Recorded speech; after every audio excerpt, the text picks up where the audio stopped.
Okay, it's working.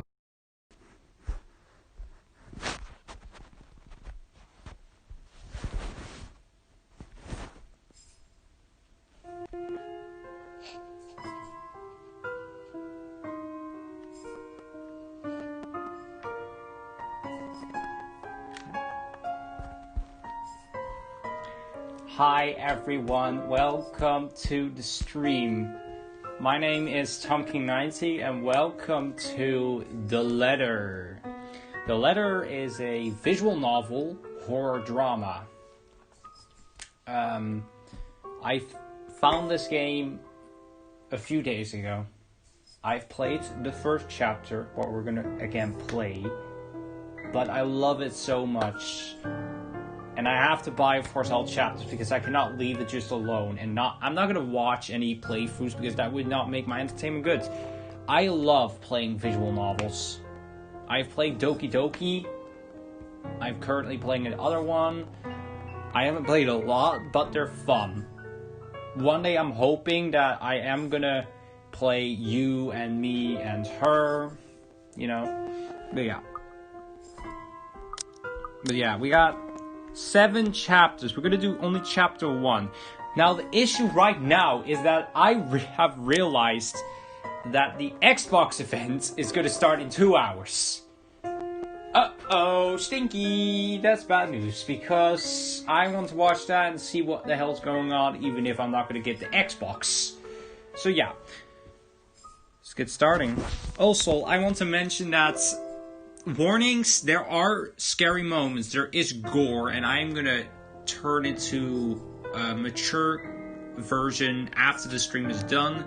Otherwise, you guys cannot easily watch the stream. And, you know, watching not the stream is not fun. And again, warning, if you get easily scared, just don't watch.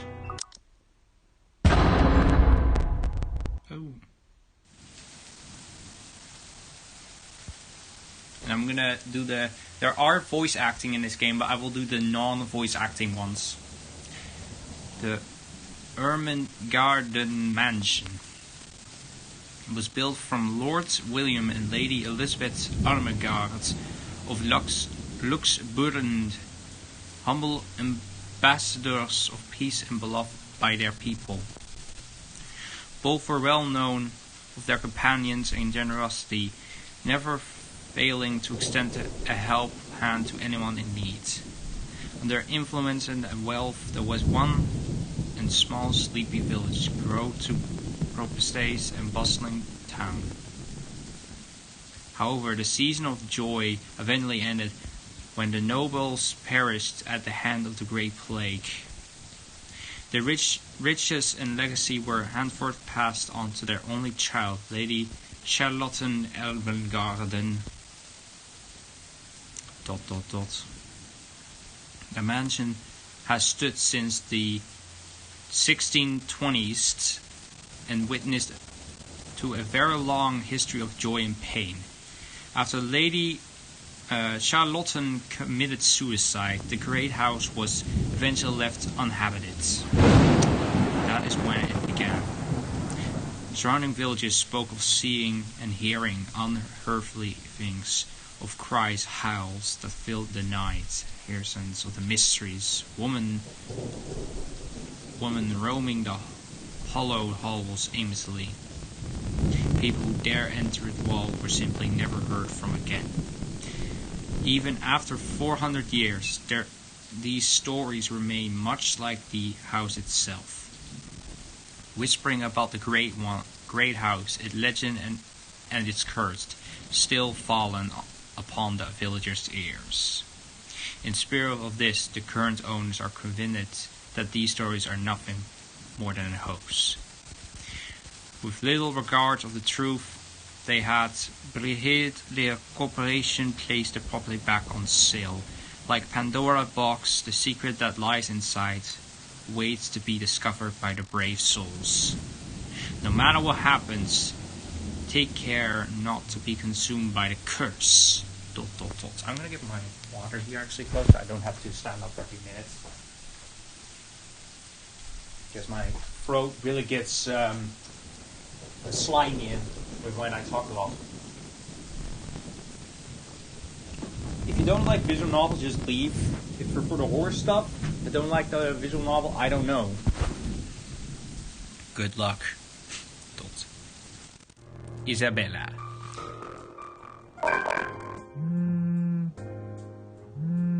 Hello? Isabella? Are you there? Wait, give me a minute. Where are you? A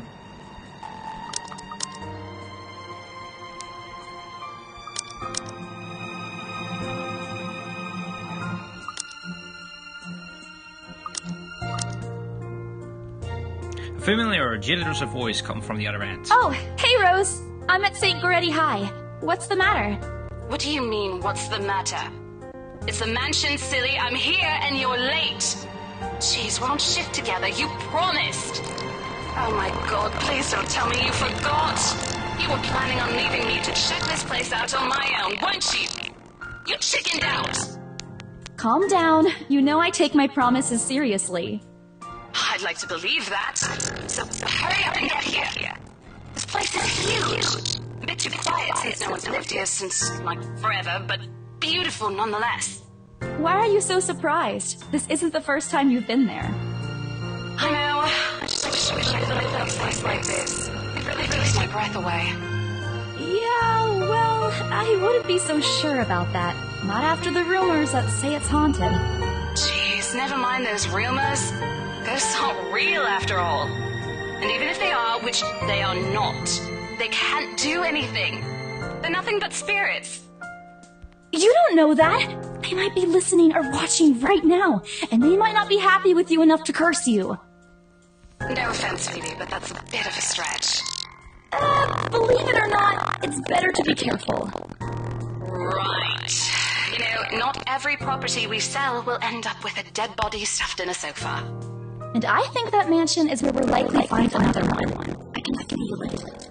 That was one time, Isabella! Loosen up! Wait, just get here ASAP, please. I'm getting bored being here on my own.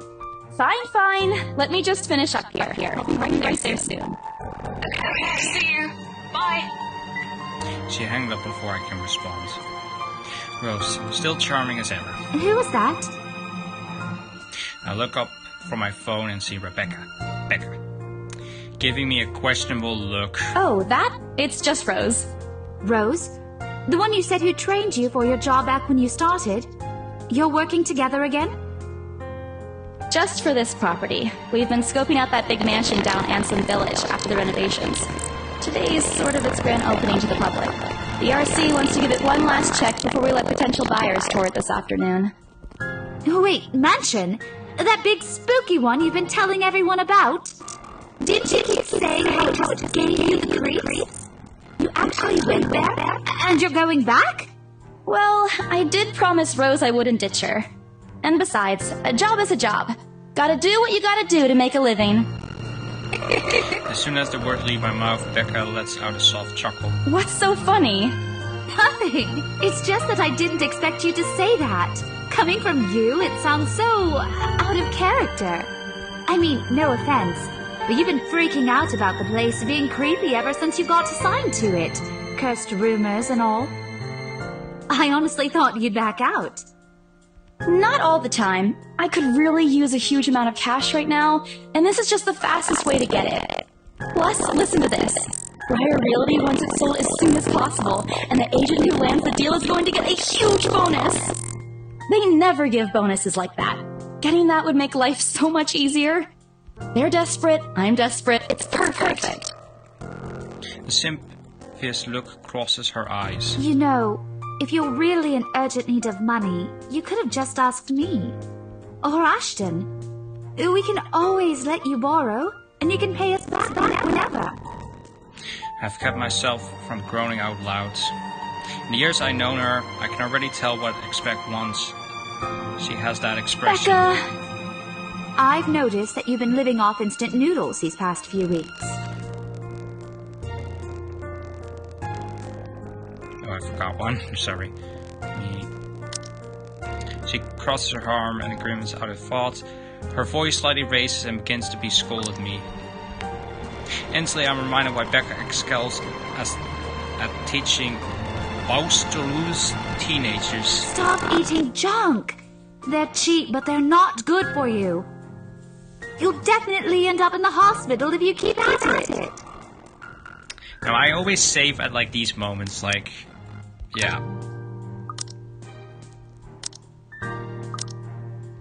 Okay. I can eat other things, too. You're not my mom. What do you think is, like, the best option to do? You think, like, I eat other things, too? You're not my mom.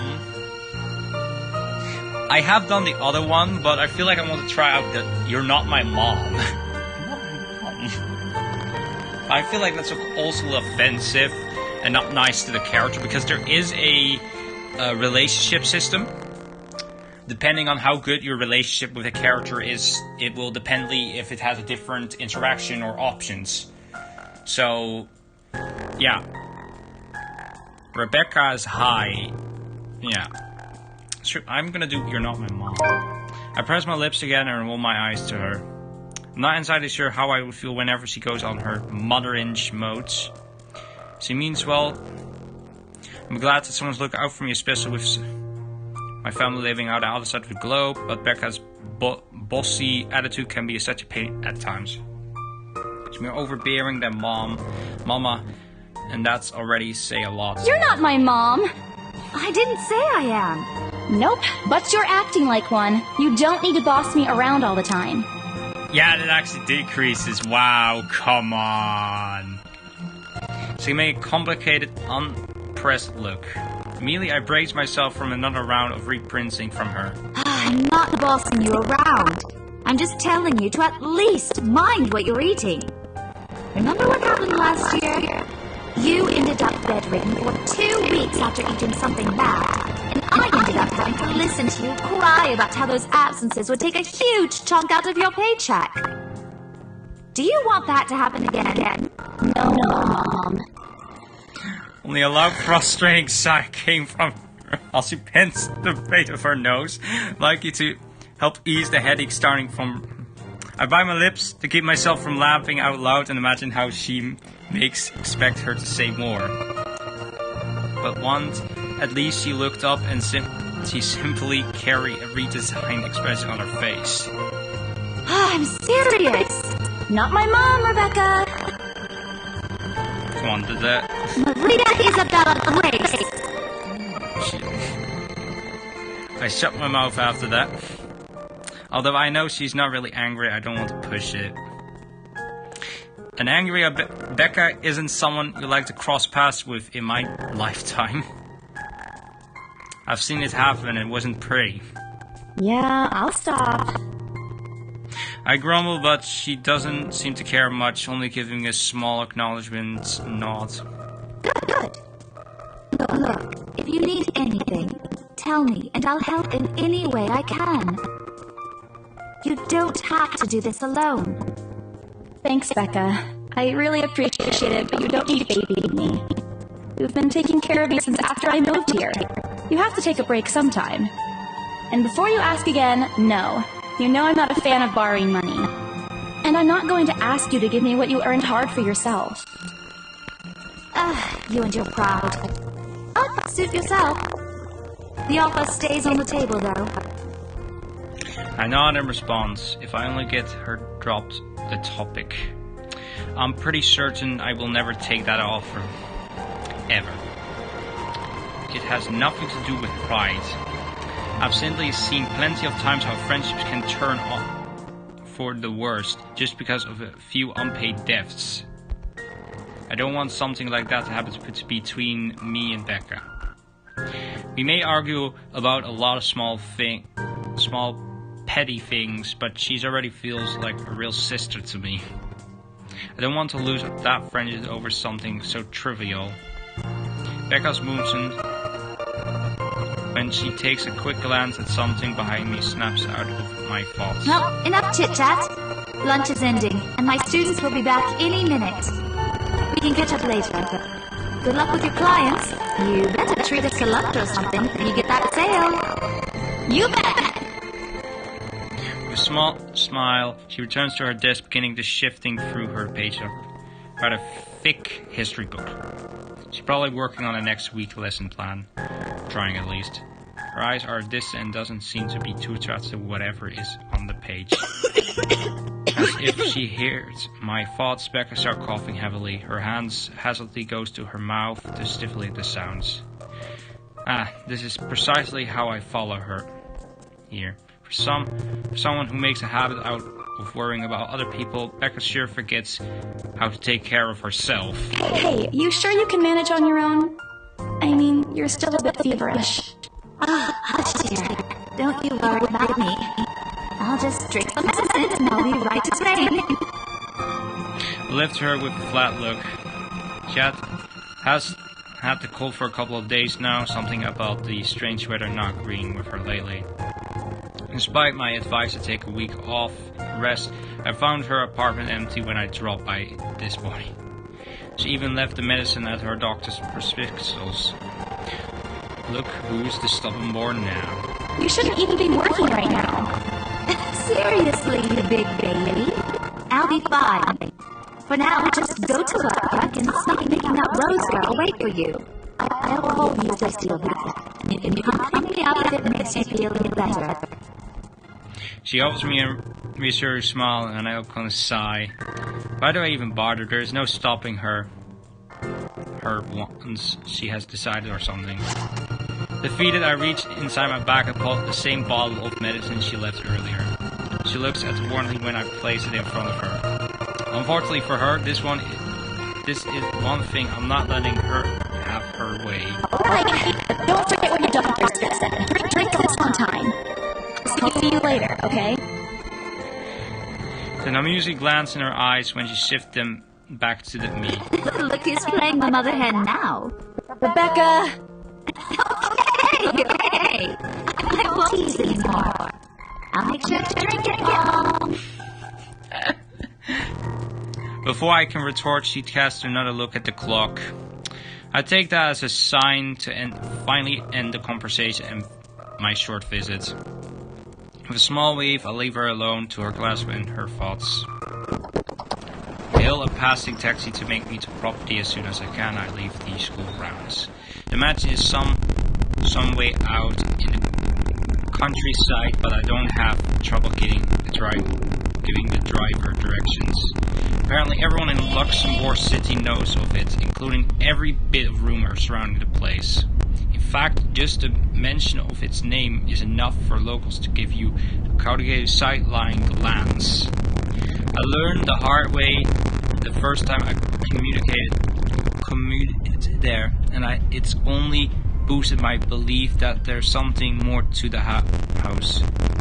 Even the news of it being renovated and placed back up in the market has caused quite a stir. Frankly, it died down a few weeks later. The place had become a lot harder to sell otherwise. I over my eye from the window once the buildings shrink in the distance. We get a glimpse of the Portland's countryside soon, although a quick glance at my watch tells me still a few minutes away from the destination. Might as well get some work done. Bo did ask me to review the mansion documents, where you looked them over last night, but you never know when things may go wrong. Life has ways of messing things up like that. Halfway through the ride, reading the papers, my phone rings again. I pick it up without looking, nearly tucking it between my ears and shoulder. It's probably just Rose again. Anyway. Rose? Yes, again. That voice. Bingo. Hey, what's up? Just still this evening. You mean that thing with Zach? Yeah. He even called in the middle of the night just to remind me. No, don't worry. I didn't forget. I'll be there. Cool. I'll see you later. What time do you get off? Around 6 p.m.? I don't know. It's the first day of the Ermengarde Mansion's open house, and we're expecting quite a number of potential buyers. I'll be booked the whole afternoon. Ermengarde Mansion? You know, the big Jacobean mansion at Anselm Village? I'm on my way there right now, actually. On your own? Yeah, well, Rose is already there, but yeah. I see. Looks like the scaredy cat finally toughened up. Shut up! Ash chuckles, and I can't help but roll my eyes upon hearing it. I'll see you later. Drop me a call when you're done. I'll see if I can pick you up. Whatever. Bye. Stop, stupid Ash hole. Always teasing me whenever he sees the chance. I'll show him who's tough. Takes a few more minutes until I finally reach the infamous mansion. I have to admit, the entire property does look wonderful from the outside. Yet, despite all of this, it's nothing to hide that something is just wrong. The surrounding area is unusually silent, and only the rustling of the leaves can be heard as the Octave breeze passes. While Asendol village is just a few miles away, everyone keeps their distance on purpose, perhaps out of fear, the horror of falling under a mansion curse. Somehow it makes me feel sad. The lack of immunization, human precision, I cannot read everything correctly, sorry about that, just makes this place all the more eerie than it has any right to be. If it's uncanny in broad daylight, I can't imagine how this place looks at night. Are you planning to go inside that place, Missy? The voice nearly jumped me out of my skin. Without completely taking my eye away from the house, I give the driver a confused nod. I beat past while I was waiting to say more, but his only answer is a non-communicative hum. Balana encouraged to make me the must have been waiting for my payment. I mainly slapped myself for spacing out. Probably hand him the fare with apologetic look. I expect him to leave as soon as I pay, but there's a hesitation expressed on him, and if something hasn't been said yet. Is there something wrong? Look, Missy, I'm sure you've heard what the people are telling everyone about that place. Nobody likes to be disturbed when they're at peace, and I'm pretty sure whatever they say is in that house doesn't want to either. I admit they did a good job fixing it up, but there must have been a reason why even distant relatives of the family who used to own the house never lived in there despite inheriting it. No wonder they wanted to get rid of it. Maybe they just didn't like it? You never know. He drives off after, but what he said has left a foreboding feeling in my guts. I breathe out a heavy sigh as I approach the house. After hearing enough of the rumors, I should have expected the conversation to take that turn. But I'm already here, backing out is completely out of the question. It's not like I have a choice anyway. If I want to get the bonus and commission, one way or another I have got to sell this property.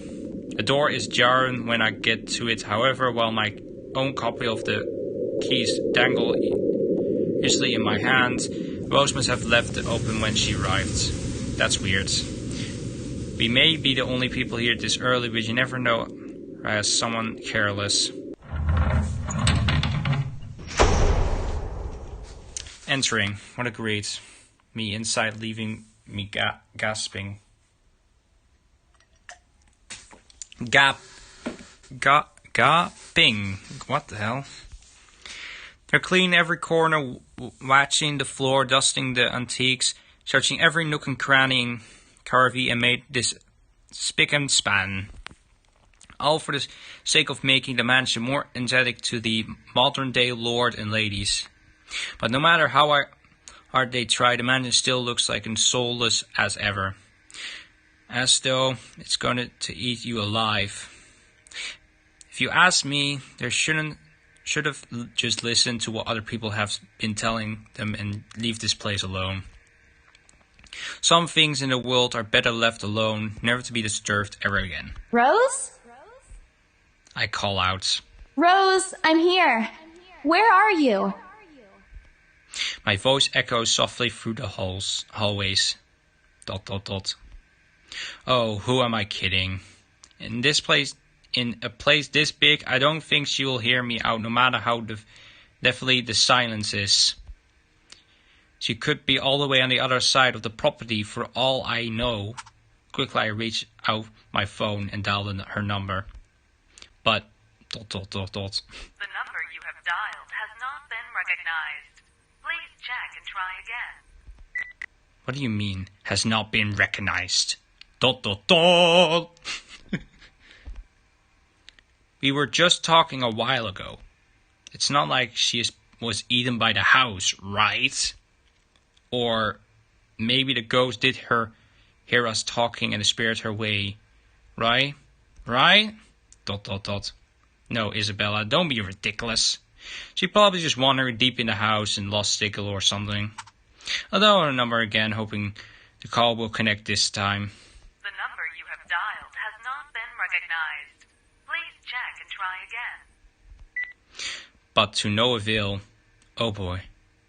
I have a very bad feeling about this. Star Wars reference, nice. Rose? If you can hear me, please come out. Come on, Rose! This isn't funny! You know this place gives me the creeps. No answer. This isn't going to work. The place is big. She could be anywhere. I need to start looking for her. I take a deep breath before wandering deeper into the mansion. Take a couple steps forward. I notice something move above the grand staircase. What the hell? Rose? Rose, is that you? I didn't see what that was, but... Not funny! I'm leaving you if you don't come out! Not coming out, huh? Fine, I'm going. Okay, that's a lie. She's my friend. I can't really leave until I know she's alright. Growing desperately, I try to contact her number again. Come on, please give me something. Please, Lord. ... Yes, finally. Hello? Hello? Rose, I'm here at the mansion. Where the hell are you? She doesn't respond. There's a heavy static coming from the other side. I seriously hope that it doesn't get cut off again because I can get an answer from her. Rose, come on. Where are you? A few months pass until the static eventually starts to quiet down.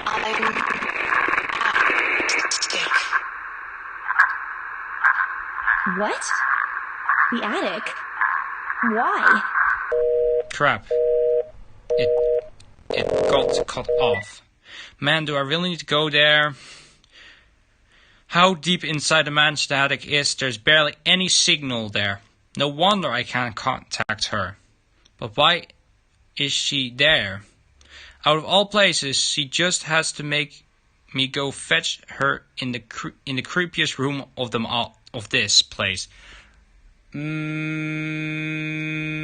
I feel like you're wrong, Isabella. Like, I don't know what you mean, but a basement is considered to be the most scariest shit out of any horror history thing ever made. An attic is second place probably, but like, come on, basement, number one. Everyone is afraid of that stuff when you play a horror game or movie or something. Is she doing this to get back at me for being late? Whatever, I'll just go. The sooner I meet up with her, the sooner I feel better about being there here. I can make my way up the staircase.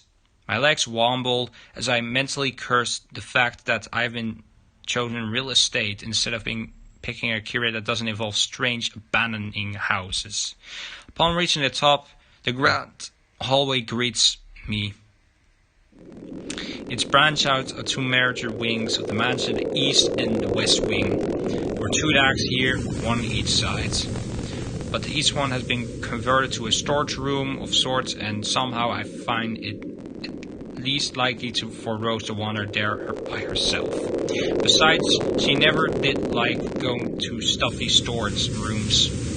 So I head towards the west wing first, where a simple wooden door at the end of the hallway opened to a small room. Another set of steps leading to the second attic. Unlike the grand staircase, though, the stairs to the attic are steep and narrow, made of old stone and covered with a thick coating of dust that kicks up in the air with every step. Thank God it's all daytime. If it wasn't light streaming through the door behind me, I might easily stumble and fall. How old this place is, there's no light fixture to illuminate the cramping passing up. Why they didn't bother to add one here when they renovated escaped me? Jeez, they did it with the rest of the house. Small bedroom welcomes me at the end. Looks exactly like since the last time I've been here, full of dust, worn out with faded by time. Odd, I thought they cleaned everything. Did the crew miss this room? Keen sees the concrete right now. The more pressing matter is Rose. She's not here. Was I dreaming when I talked to her a while ago? Did I mishear her? No. Couldn't have been a dream.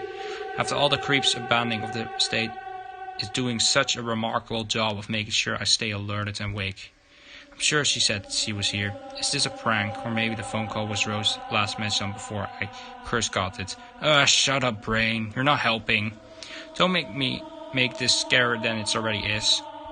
But if she's not here, then where is she? ... That actually made me jump a little bit with my with my inside of me. Like, I didn't really like jump like scared, but like I actually my the muscles inside my arm like went up like wow. That was unexpected. What the hell was that? ... That's it. I can't do this anymore. I'm leaving. You must have angered the spirits living here. I knew discovering this mansion was a bad idea right from the very start. But no one listened. Be fucking realistic, they said. They think I'm cuckoo because I believe the curse and ghosts and all that. Me and all outlandish backward country beliefs. I've always striven to be a model employee, but not this time. No!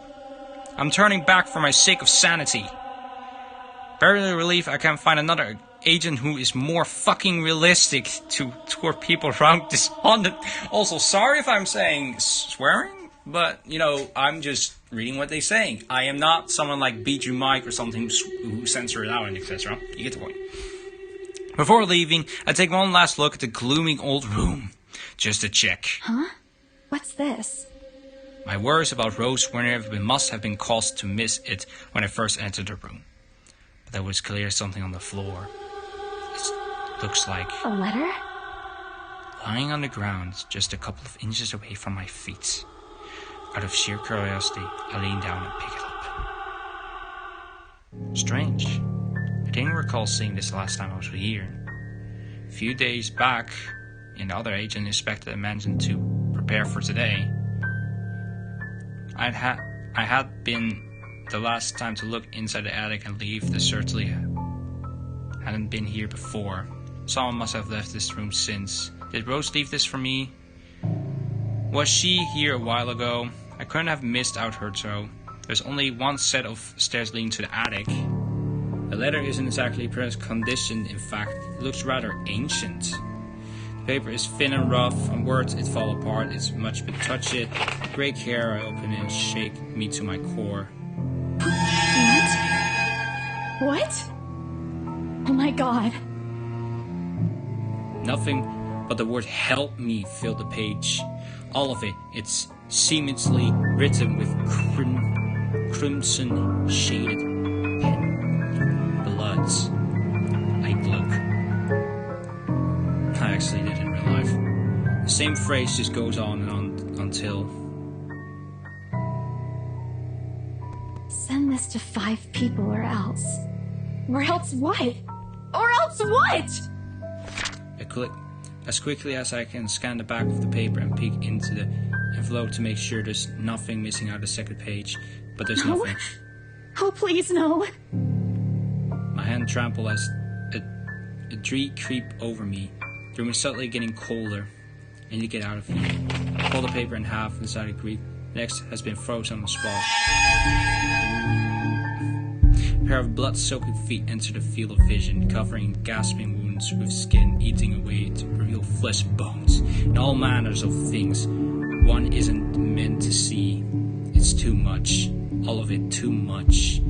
I want to cry, call for help, but the word catches in my throat. Even my feet won't move, completely paralyzed out of fear. Save. Close my eyes. Okay. This choice doesn't really matter. It just happens the same, but if you do the be brave and don't look, there is a chance that you can die. Yeah, now there is branching path systems, you know, you can see here. A lot of things you could do.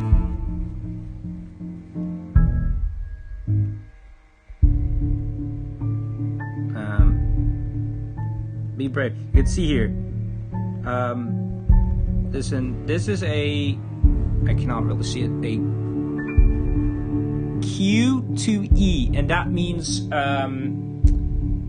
well, pretty much a quick time event.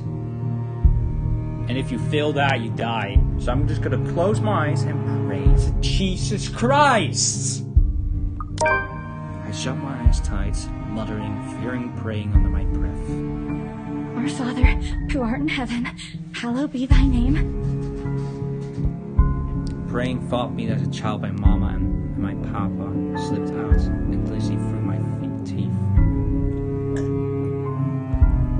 Because God, oh God, if you have to listen to any of my praise, please listen to this one.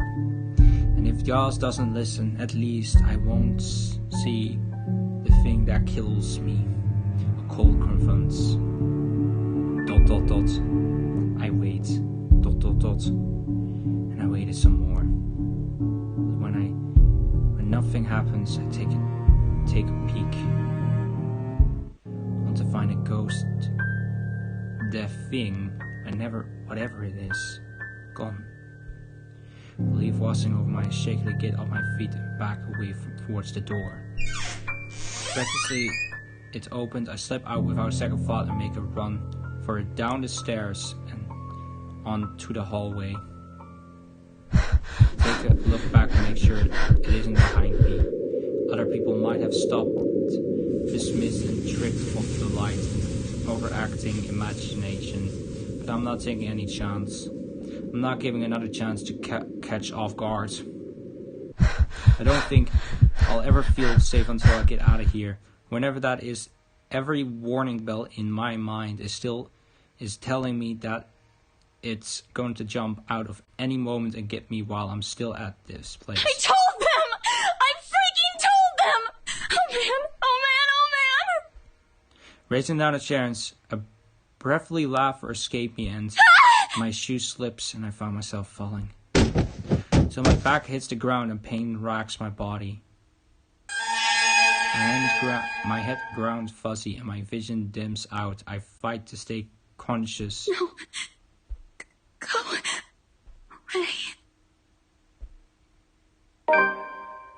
The last thing I saw, those are feet before. All I know is darkness. ...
Audio did fuck up a little bit, but I guess.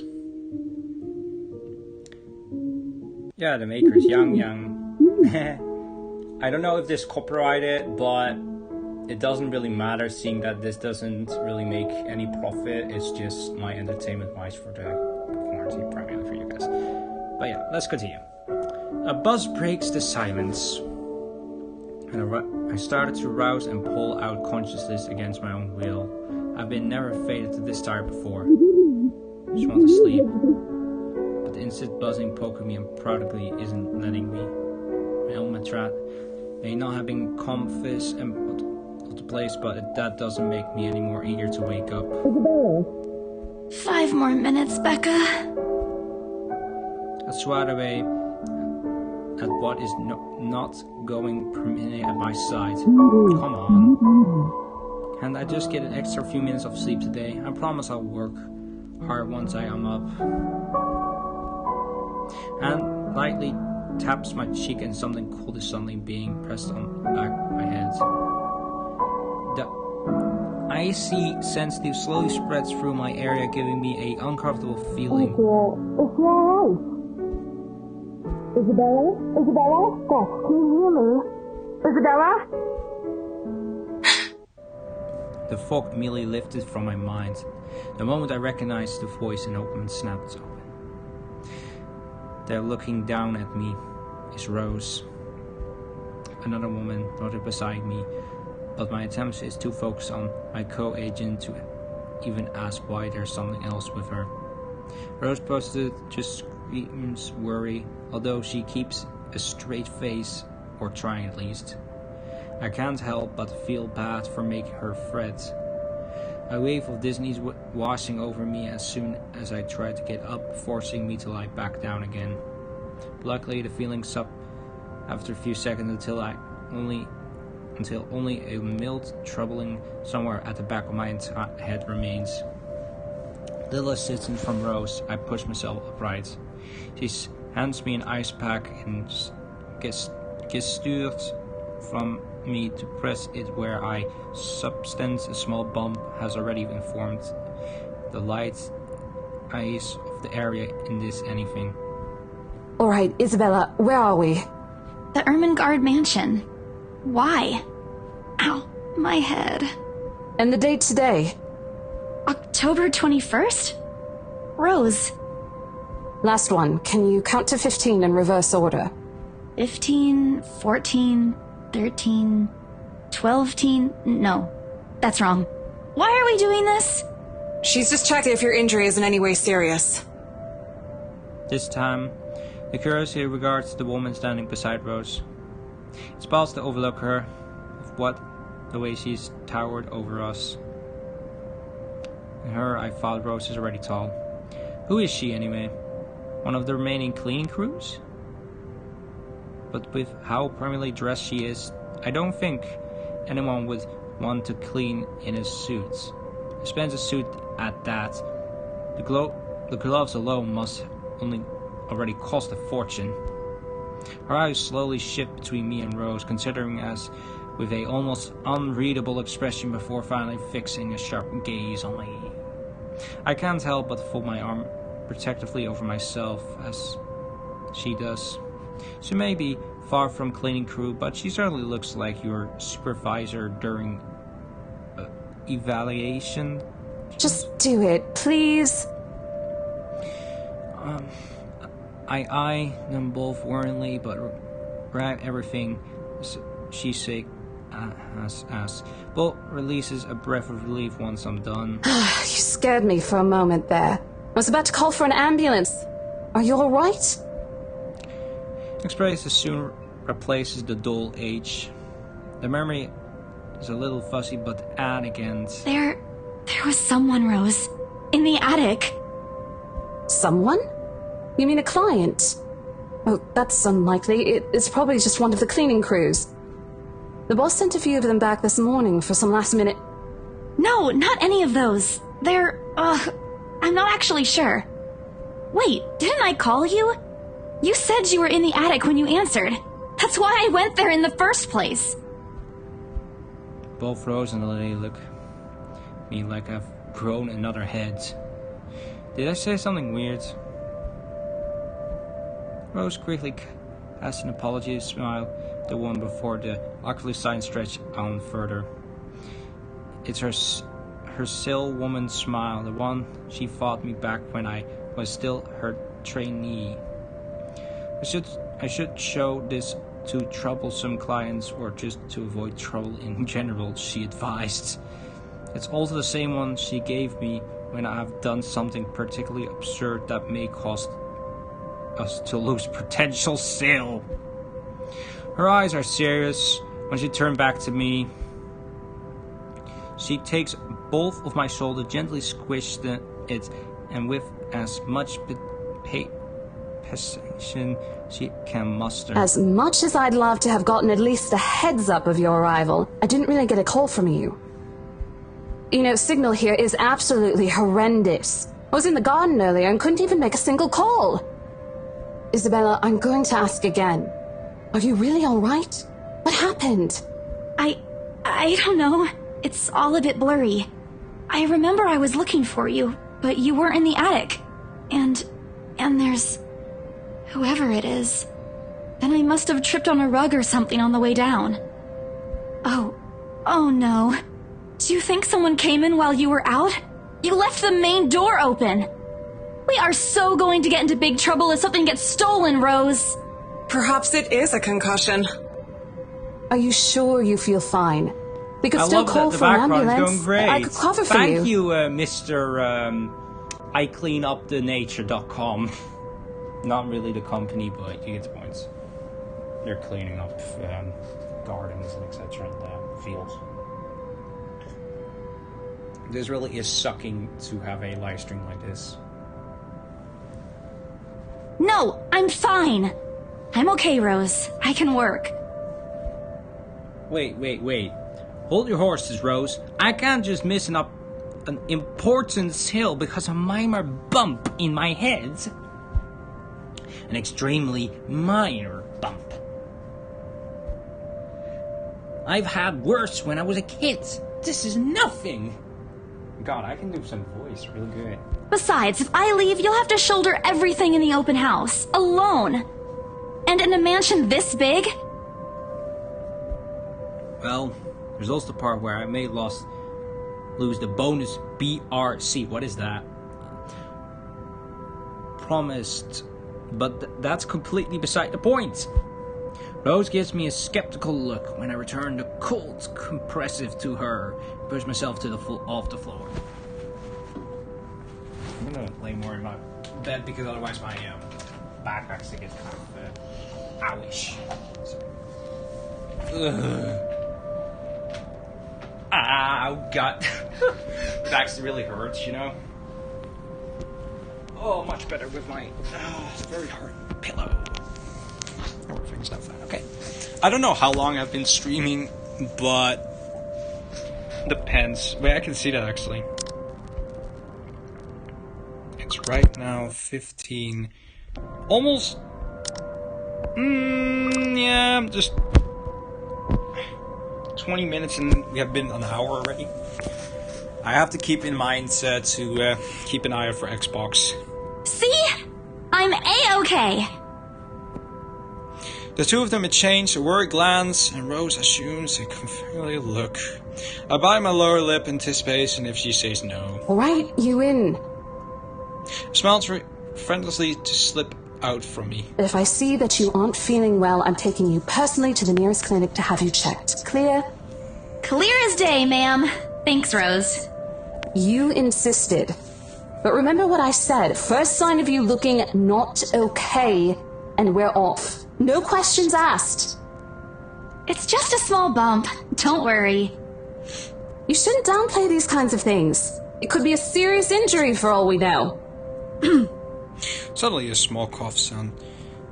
Again, while the favor interrupts our bandanas. The woman is looking unexpectedly at the two of us, her stare making me shrink back a little on myself. She isn't really intimidating. ... Well, she is, but not in the scary negative way.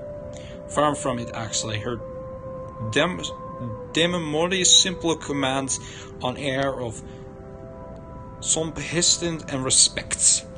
In a different words, a younger me would have probably wished to be like her. With a lack of response, she coughs again, lifting a well-trimmed eyebrow at me in question. Words get caught in my throat as a sigh of it, and Rose, as usual, shifting, catch my blunders. My sincerest apologies, Miss McCulloch. Marianne McCulloch. McCulloch. She hands Rose her business cards. The word interior design catches my eyes before my partner flips it over.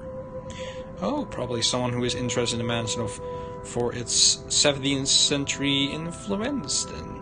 I won't hold it against her, though. Despite her saying and remaining uninhabited for years, the mansion originally fitted to the fortune have been kept completely intact and restored to present condition. I suppose so. Some people find a trip to the past feeling appealing. After all, with what it offers, this place could also be having for people looking to live somewhere else with a classic historical charm. Miss McCulloch, I'm Rose Cooper, and this is my partner, Isabella Santos. We're just ironing out a few things, but we'll be starting the tour soon enough. In the meantime, we've prepared some refreshments for you in the parlor while you're waiting. If you could please. Thanks. There's no need for it, though. I just dropped by for a quick survey of the place. I thought I should check the estate before I meet with the homeowners. Rose confusedly is impossible to miss when a glance at me, and I return it with an equal parallel look. Again, my better judgment, I blur out the first question that comes to mind. I'm sorry. Homeowners? I just could have kept my mouth shut. A flash of air crosses her eyes with instant despair under a mass of professional decontainment. Yes. Hannah Wright? I was hired by her to handle the interior design for their newly bought home. This is the Ermengarde mansion, right? It is, but... She paused, possibly trying to find the right word to fix the awkward situation without offending someone.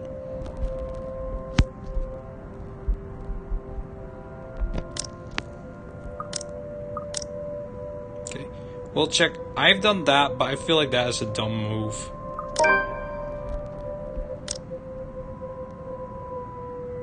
Yeah, it increased, nice. A few moments has given me enough time to clear my head of any nervination and confusion clouding it. It is, ma'am, but we weren't aware the mansion has already been sold. What do you mean? I almost flinched when she turned her gaze at me, but I stand my ground beside it and dealt with awkward situations like this before. I may screw up this time, but that doesn't mean I haven't learned a thing or two in the 5 years I've worked in business. The mansion is indeed for sale, ma'am. Today's the open house, in fact. However, we haven't heard anything from the higher-ups that a deal has already been closed for this particular property.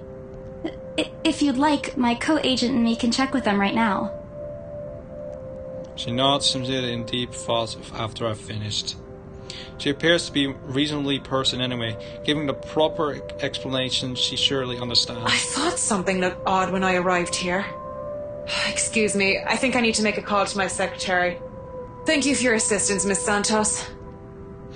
With a slightly wave of her hand, she leaves us. This seems to be the end of it. Both me and Rose breathe a sigh of relief. Disaster averted. I also didn't miss the thumbs up she gave me for doing a good job, and I can't help but swell the pride.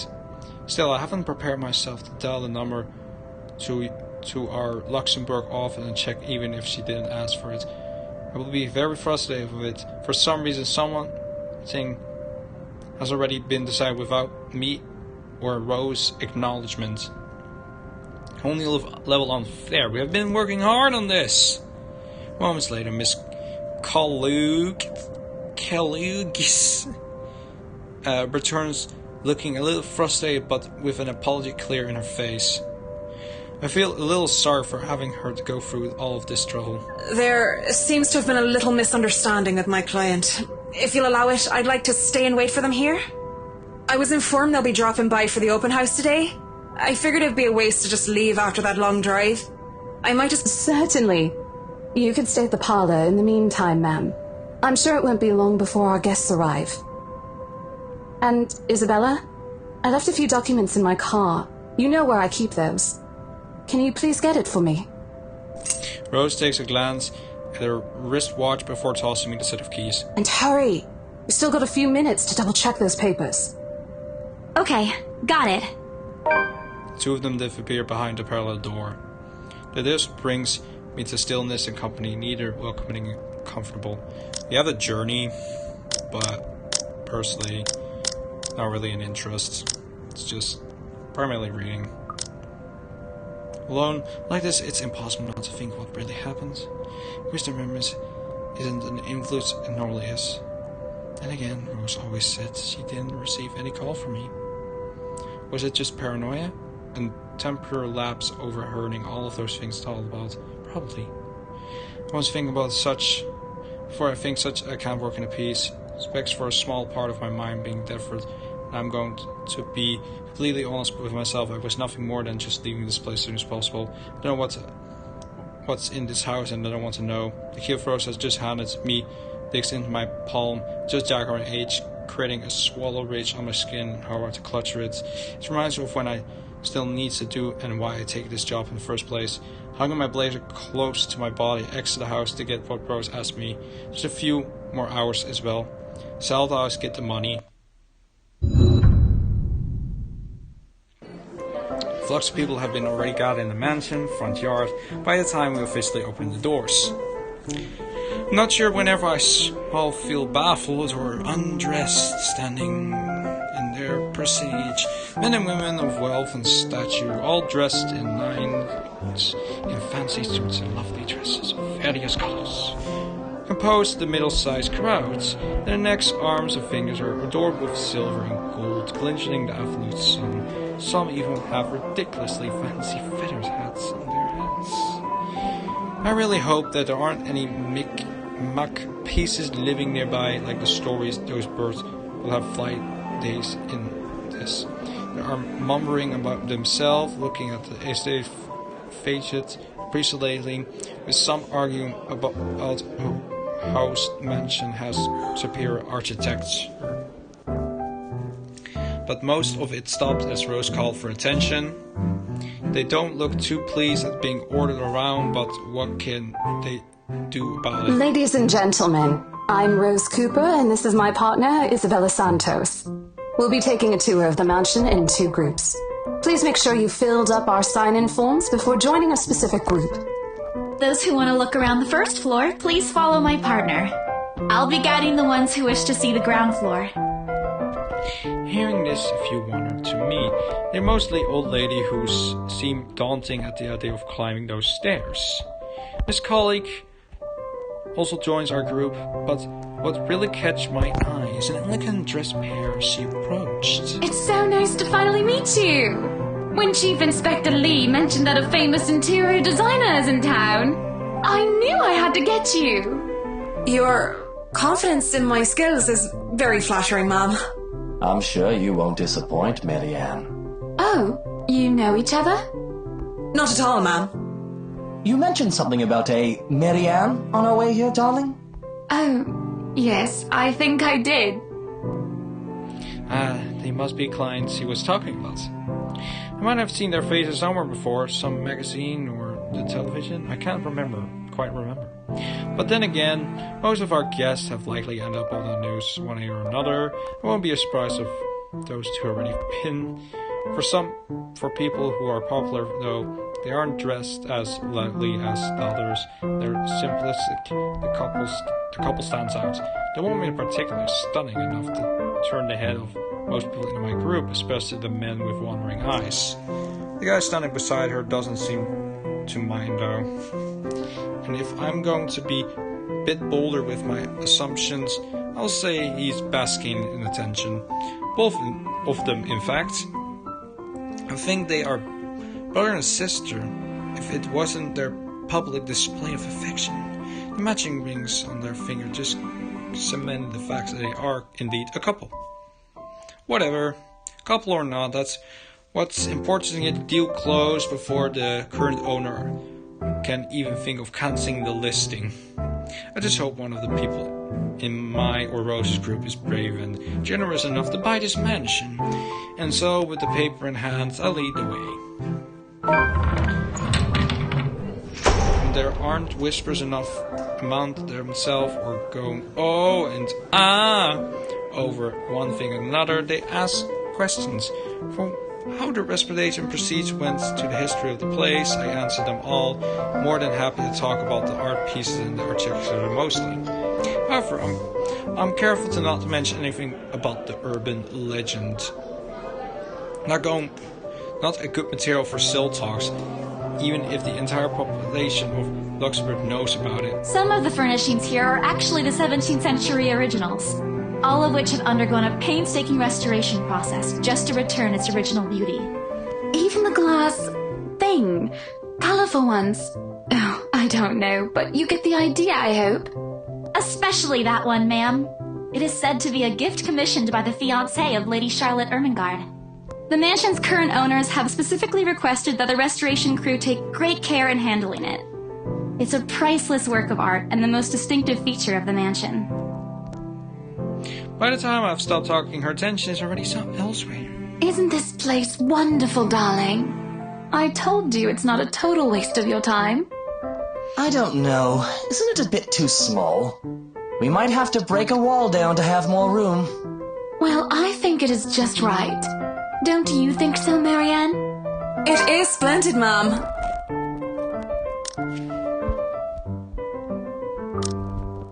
But isn't it a little too early to make plans when no deal has been signed yet? Never mind that. It isn't going to be a problem. We've got a wonderful legal team to handle everything. Start taking notes, though. I think I've got a few things I want changed before we move in. The rest of the conversation get lost in chattering of our companions. I don't want to make any assumption yet, but their sheer interest is enough to give them a semblance of hope. Oh, please, please, let these guys be the one. Eventually our group reached the kitchen. Much like the rest of the house, a great deal of effort has been put in restoring the room's classical appeal. The open heart has ended in the room in particular. Looks amazing, like the one I've only seen in fairy tale books. And mad props to the cleaning crew. Seriously, after overhearing hundreds of complaints about the soot and the tar stains, the bricks and how much of a pain in the arse cleaning this, I'll be still managed to pull this off, or make it look presentable at least. The highlight of the room, however, is what's underneath this hatch here. Oh, don't say anything yet! An underground wine cellar! This is the first time the guy Grace picked up, Mr. Luke Wright. My memory serves blind from the former they signed earlier. His sudden attractiveness catch me off guard. Since the start of the tour, only his wife has shown any form of genuine interest to the place. But this time, something lights up in his eyes at the mention of the undercarved. What's so interesting about the basement? I really don't understand rich people sometimes. Right now, I just give in to the impress of a child who has seen what he absolutely wants for Christmas. I've always find it cute whenever I see a child act that way. My youngest Libelin, especially. Or on a grown man. It's almost funny. Yes, sir. It could house around 7,000 to 11,000 bottles of wine. Truly. And the room, how was it built? The bricks that were used to build the cellar have been carefully picked for the purpose of maintaining and preserving a constant temperature and humidity in the room. It's a good place to keep your private collection in if you have one, sir. It keeps the corks in good condition.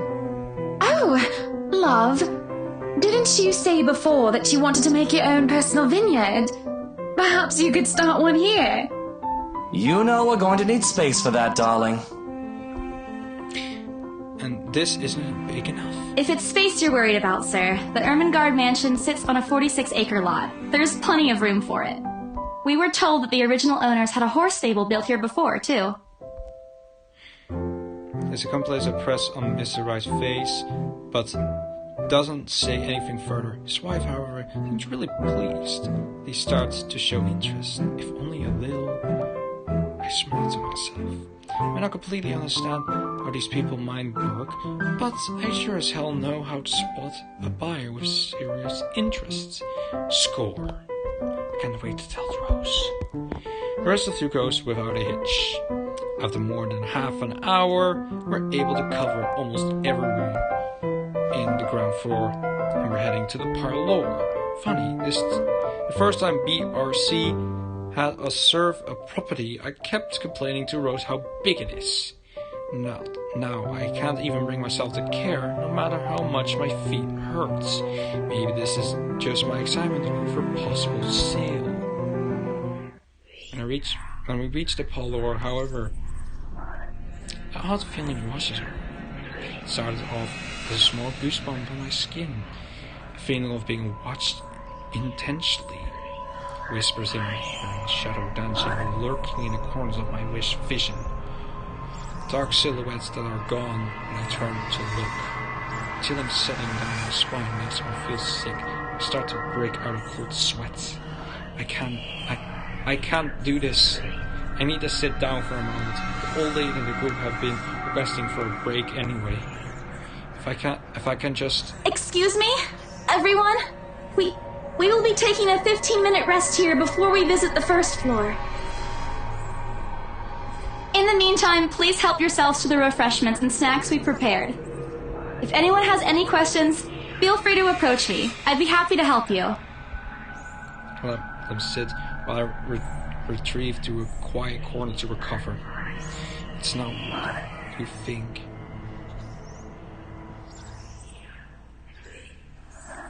Think about it. It's not what you think. Probably just caught back a cold. Don't think about it. I'm left alone for a good while. The same world spilled in the silent prayer till a hand taps my shoulder. Hello, you there? Yes, ma'am? Oh, look at you. Having to show a group around a mansion this big must be exhausting. Not a problem, ma'am. I'm just doing my job. What a hard worker. Anyway, Isabel, right? Isabella, actually. But yes, what can I help you with, ma'am, right? Please, just Hannah. Call me Hannah. I just wanted to ask, how soon are we able to move in? My brain completely stops. The stick feeling plays me and is suddenly gone, replaced by another bewilderment. Is this a joke? Man, reading is hard, you know, guys. Nah. Anyway, still. How late is it? Yeah. She looked at me expectantly as I struggled to come up with an answer. Wait, ma'am, you see... But we haven't even negotiated a price yet, ma'am. We haven't even finished touring the rest of the mansion. A sale would be great and all, but... She stopped me from speaking any further and puts my hand on my shoulder. For a moment, with her tight smile, she looks at me as she tasted a particular sort of lemon. Oh, please, sweetie, don't insult me. Money is not a problem. And, just between you and me, this place is better off with us than with some old lady who'll probably just fill it up with cats. I personally don't think there's anything wrong with having cats here, ma'am Hannah. I'm sure there's more than enough space here if you want pets. Perhaps I'm not still feeling well, but really, what's wrong with cats? More importantly, why is she talking about moving in already? Well, I'm more of a dog person. But you see, this is going to be a gift to my darling. It's going to be our anniversary soon. And it would be so wonderful if you can secure its purchase for us. Why, I can even offer something extra if you help us out with the paperwork. We actually have a process for this, ma'am. I don't really think that would be necessary or appropriate. And just what are you two lovely ladies talking about here? Leaving me and our lovely interior designer to talk here by ourselves. What would the people think, darling? Oh, it's just small talk, love. I was asking if she could help me with the paperwork. I try not to whinge when her nails dig into my shoulder. I can't help but to send an implored look at Miss Collett, who only gives me an apologetic smile and a shrug. Yeah, I can give you a fact sheet and a form to fill out. She wasted no time in taking the paper from my hand and shuffling from my bunch. Oh man, Rose is gonna be so angry at me for not letting her Wonderful. And Marianne, I'd really love to talk to you about those changes. You took some notes earlier, yes? I did, Mom. But I really hope that this time...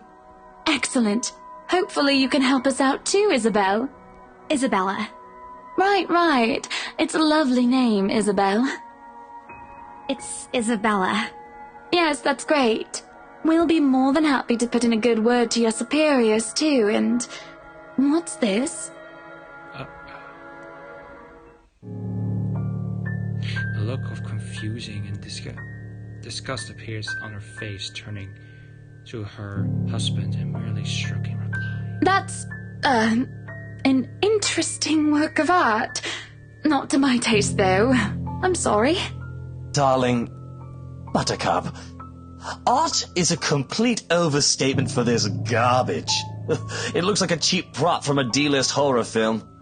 Shush, love. Let the girl do what she pleases with, what do they call this? Oh, forget about it. At the very least, it's not as dreadful as the one art exhibit I was forced to attend last month. You should have seen it, Marianne. Even you would have been appalled. But I'm sure you'll know what to do with our walls once we get started. I highly doubt it is as bad as you say, Ma'am. Nevertheless, you can be assured that my team will only pick whatever suits your tastes. Nothing of this chain letter sort, of course.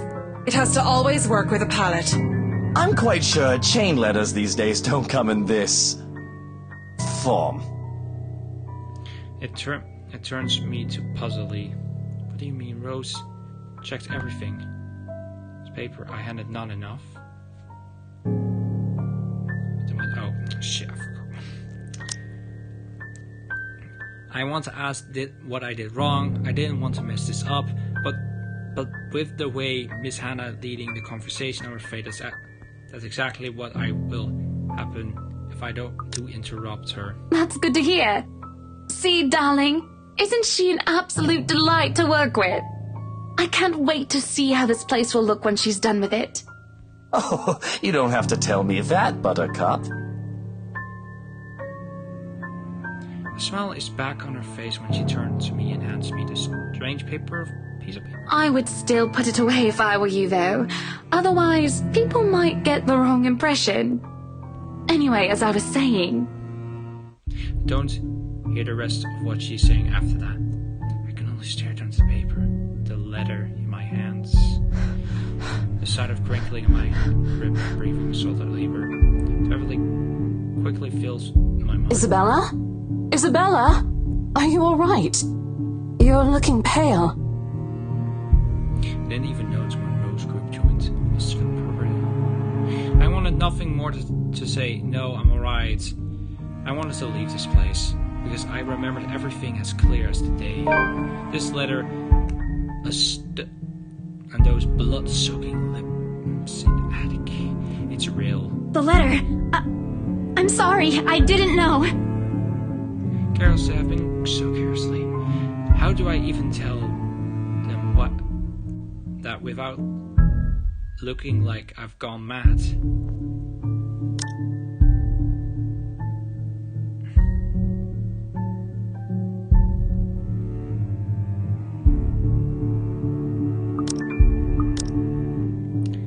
Okay, so last time I did show the letter to Rose. But I'm not going to show it. Rose, The words are stuck in my throat.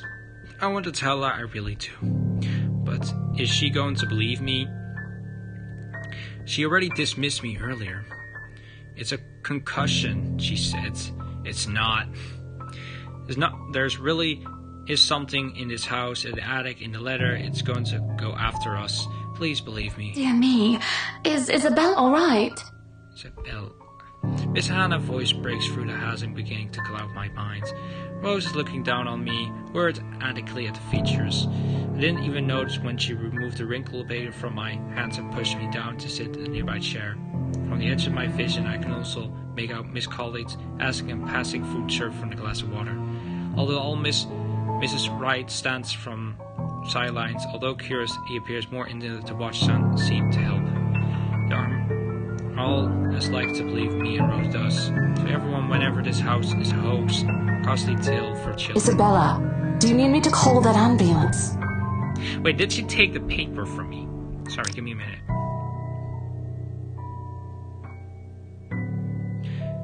I didn't even notice when she removed the wrinkling paper from her hands and pushed me down to sit on a nearby chair, so they did see the paper. Crap. Wait, why is Mariana going out? Isabella. She offered me a drink, but I pushed it away. I need to get out of here before I cause another big commotion. Clear my head, take a breath of fresh air. Anything to take my mind off things. No one is going to believe me anyway. No, I'm just feeling a bit out of it. Excuse me, I'll be back. I just need to catch my breath. Bowing my head, I mutter a quick apology and gather my stuff to make a quick exit. It doesn't matter if the place is haunted or not, I cause trouble, and Rose can't be quite unforgiving of behavior like this. I'm almost at the door when she catches me up. Isabella, wait! Apparently it must have been quite obvious on her face, because her expression instantly shifts from something gentler, her eyes softer, and fond smile spreads on her lip. Hey, I'm not angry. I know. I'm sorry I ruined this for you. Come on, you didn't ruin anything. It's not like we haven't ran into any problems before. If we don't get a deal today, we can always try on a different day. And look. She hesitated, completely trailing off before shifting her gaze down to Stahl. Her fingers are fiddling with a piece of folded paper. It's that stupid letter again. My hand is stiffed when she gave it back, but I take it nevertheless, more as an automatic response than as it back. I throw it away if I can, but I haven't been nagging feeling this way. I found this way back to me regardless of what I do about it. Rose, you have to let them know about... I know you want us to get this sale so badly, and we've made a lot of plans on how to go about this. I mean, who wouldn't? This is the first time I've been assigned to a property like this. I've sold plenty of houses before, but nothing like what we have here.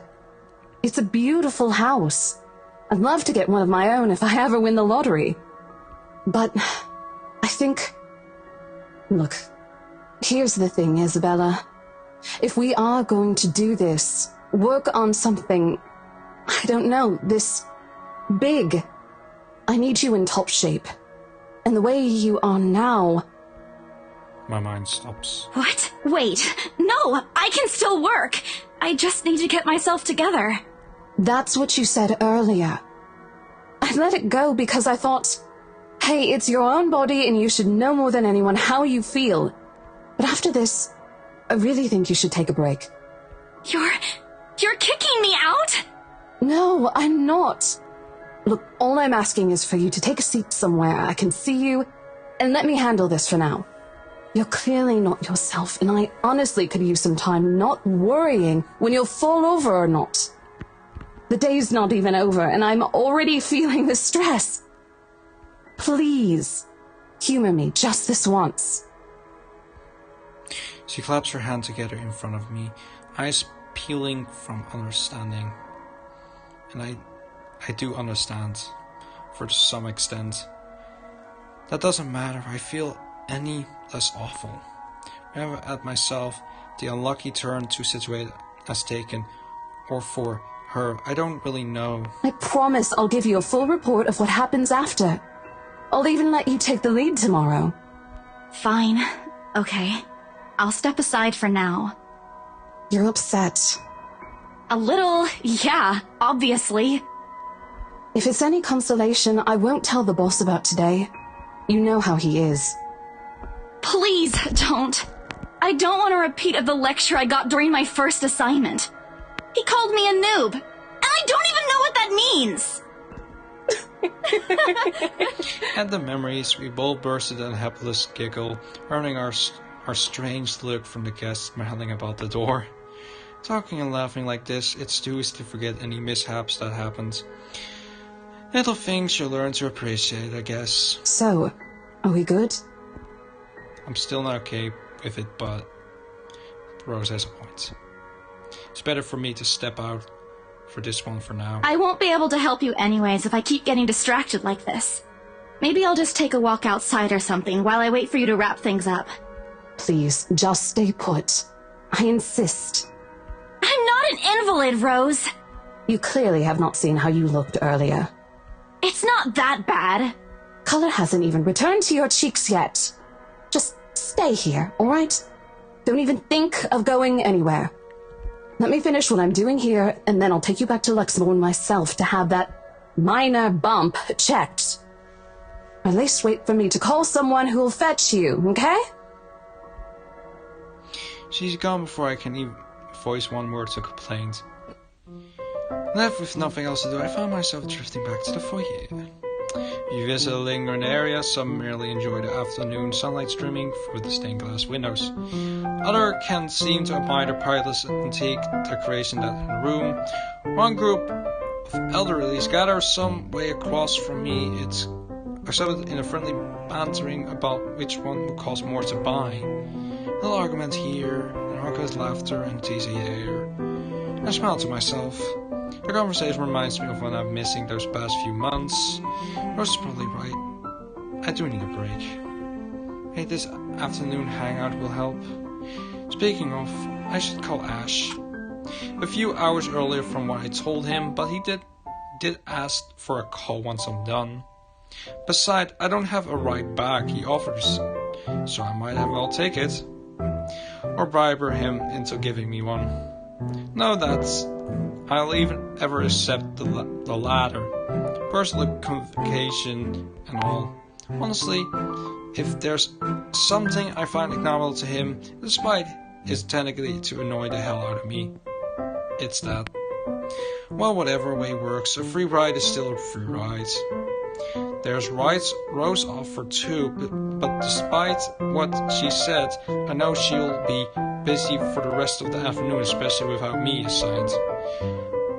Bothering her for a favor as small as that, this is the last thing I want to do right now. A couple of minutes, a few praise as for a decent sequel later. Call finally connected and shit! Sup, I'm Ash from Deluxe City. Baggers, watch out! Can't beat me. What? Looking for trouble? Shit, how loud is this thing even? I'm a cool dude. Pretty fly shoving and filled the entire hall, the servant with the quiet as settled soon enough, heads began to turn to search the source, mine included. My heart darted around the small crowd before zoning to a long figure crouching behind the small group of people checking out the decor moments ago.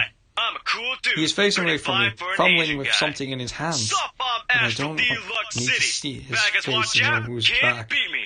Oh, I recognize that dumb park anywhere. Without bothering to end the call, I marched toward him. After that happened today, I'm really not in the mood to deal with it. Of all the times to... Ashton Frey! What happened next is something I surely regret later for not having not recorded. He jumps... lets out an ungulated yell, followed by his phone slipping out of his grip. It bounces from one hand to the other in his poor attempt to catch it, before ultimately falling flat on the floor with a resounding clack. I kind of feel sorry for his phone. And the floor. It's not every day we can catch someone like Ash off guard once get a reaction. Damn, his stupid detection sense. I'll take every own victory I can get, no matter how small, huh? Awkward pause between us. I blink. A cough. He makes a face. Then, on two quick motion, he ducks and retrieves his abused gadget, while he grins threateningly to break out of my lip.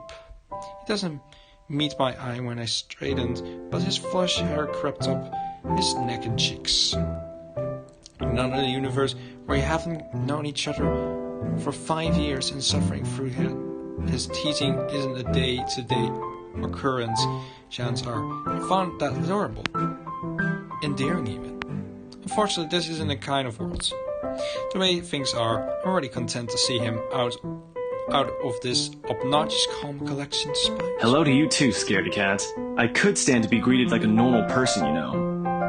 What? And miss that look on your face? No way! Oh man, I should have taken a picture. I am so honored you find this funny. Is that how you treat your guests? I think I need to talk to your supervisor. Talk to yourself. You aren't even a guest here. What are you doing here in the first place? For a moment, he looks like a cat that swallowed the granary, suddenly checking every nook and cranny in his phone for any damage or scratches. Seemed more into an act than explaining himself. Ash? I could be looking to buy a house. A mansion? Yeah, why not? Did you see the view outside?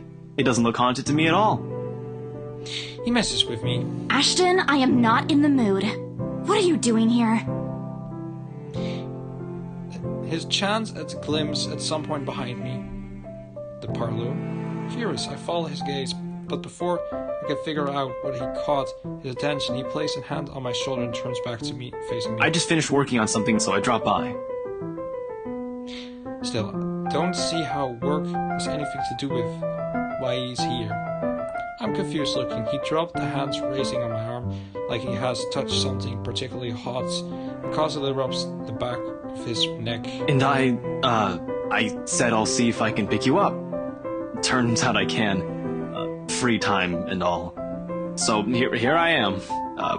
Figured you'd still be busy, and so I roamed around for a while. Oh, you should have mentioned that sooner. I was about to throw you out. Throw me? Hey, I was given a pamphlet. I think that makes me a legitimate client. We have mandatory sign-in sheets for clients, Ash. I didn't see your name on it.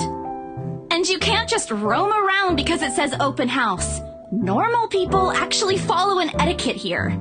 Right, okay. I think I'll just go ahead and... No, wait. I wasn't really going to throw you out. Rose said... Never mind. I was just about to leave anyway. Wait, what? Now? Something must have shown in my face because he paused and gave me a long, hard stare.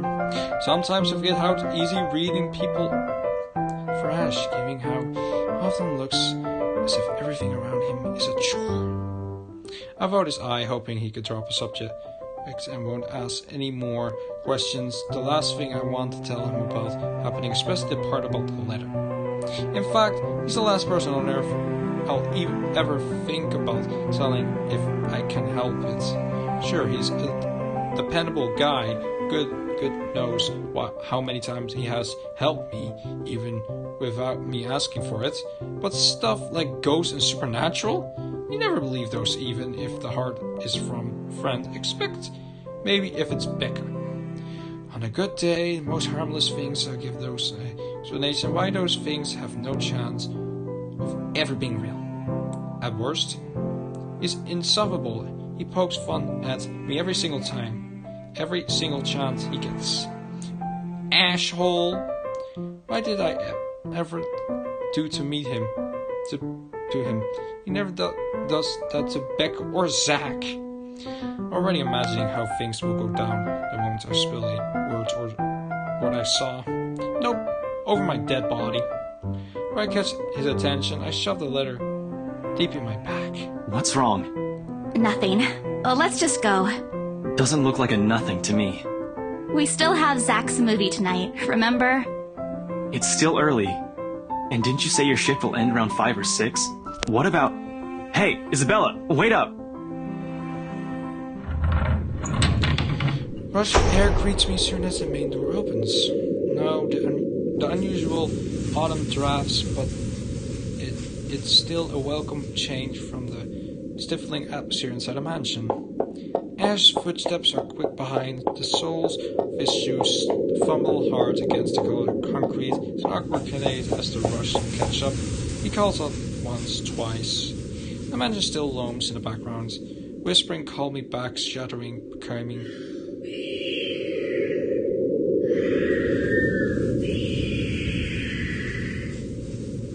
I don't look back.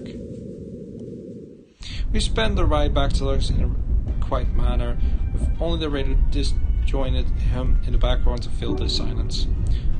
Suddenly, Ash will reach out to fiddle with it until the signal senders, or it's just respectable volume, but otherwise he doesn't say anything.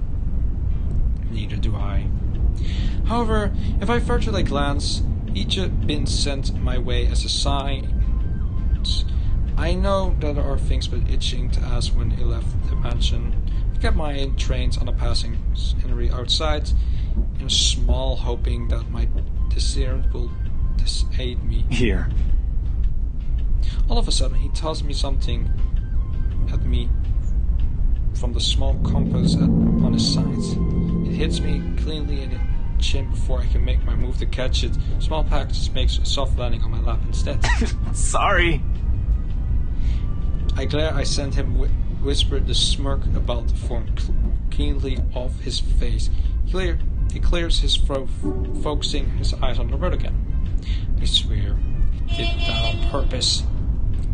Ignoring him, I flip the half-forgotten package on my lap. I won't say no to free food, but why are you giving away cereal bars? I always have one on my person, and you look like you're about to pass out back there. Have you eaten lunch yet? Don't even get the chance to deny, because right on cue, my stomach rumbles slightly and empty. Gambling feeling in my belly, because noticeable. No surprise there. I did skip breakfast and lunch, so I could catch Becca while she was on a break.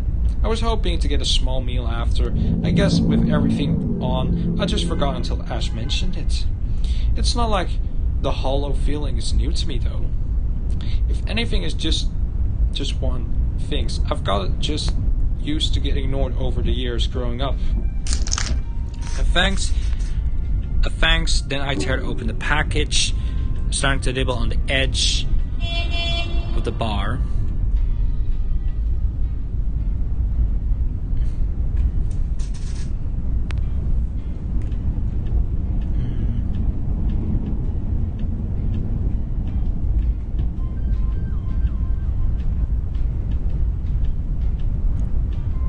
God damn it, where is it now? Sorry. Apart from the acknowledged nods, Ash doesn't say anything after the small exchangements.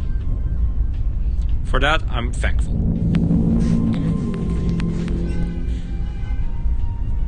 Ugh. After getting an earful of both Becca and Rose, it's nice to be able to just sit down with someone who's not going to nag at you. How'd the open house go? The usual. We got a bigger crowd than normal because of the property's fame, but really no different from the typical open house. On second thought, it actually looks like a fancy party more than an open house. I've never felt so underdressed in my life. Weren't you there? I wasn't really listening. You've been freaking out about it. Rebecca's words, not mine. She's been complaining to me about how you talked your ears off, by the way. 2, despite your initial qualms about the place, you still took the job. Which brings us to 3. It's been months since you last settled a deal, and you're short on money right now since you're back to your instant noodle diet. How do you even know about the last one? Rebecca. Anyhow, you're hell-bent on selling the mansion. Even if someone you know personally is in the tour group, you aren't going to just kick them out. Every single person who went on your open house is still a prospective client to you. Even me. He's not entirely wrong. Oh man, I walked right into that one, didn't I? I hate you. I really hate you right now. His answer is a small laugh, the kind of stream. Oops. I'm right. I told you so. I hate it when he does that. I'll have you know that there's already someone who's extremely interested in this property. So even if you expressed any sort of interest in it, I don't think they'd be willing to let you have it. Too bad. Provides I didn't watch it with the rights. Why, of all times, did I have to screw up like that in front of a important customer, no less? I owe Rose a big apology. I hope she likes free donuts. You don't seem too happy about it. I am happy. Doesn't this look like a happy face to you? Really? And here I was thinking you found another one stuffed in the sofa. Or is it the wardrobe this time? He means that as a joke, but how close it is to the truth made by a blood running cold on my own heart beats with heavy weight to my chest.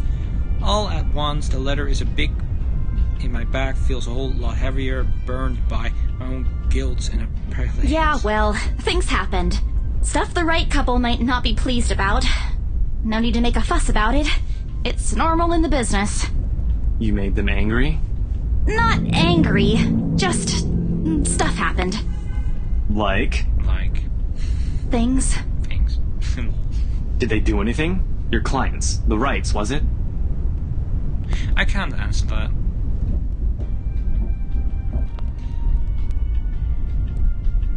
Yep. Okay.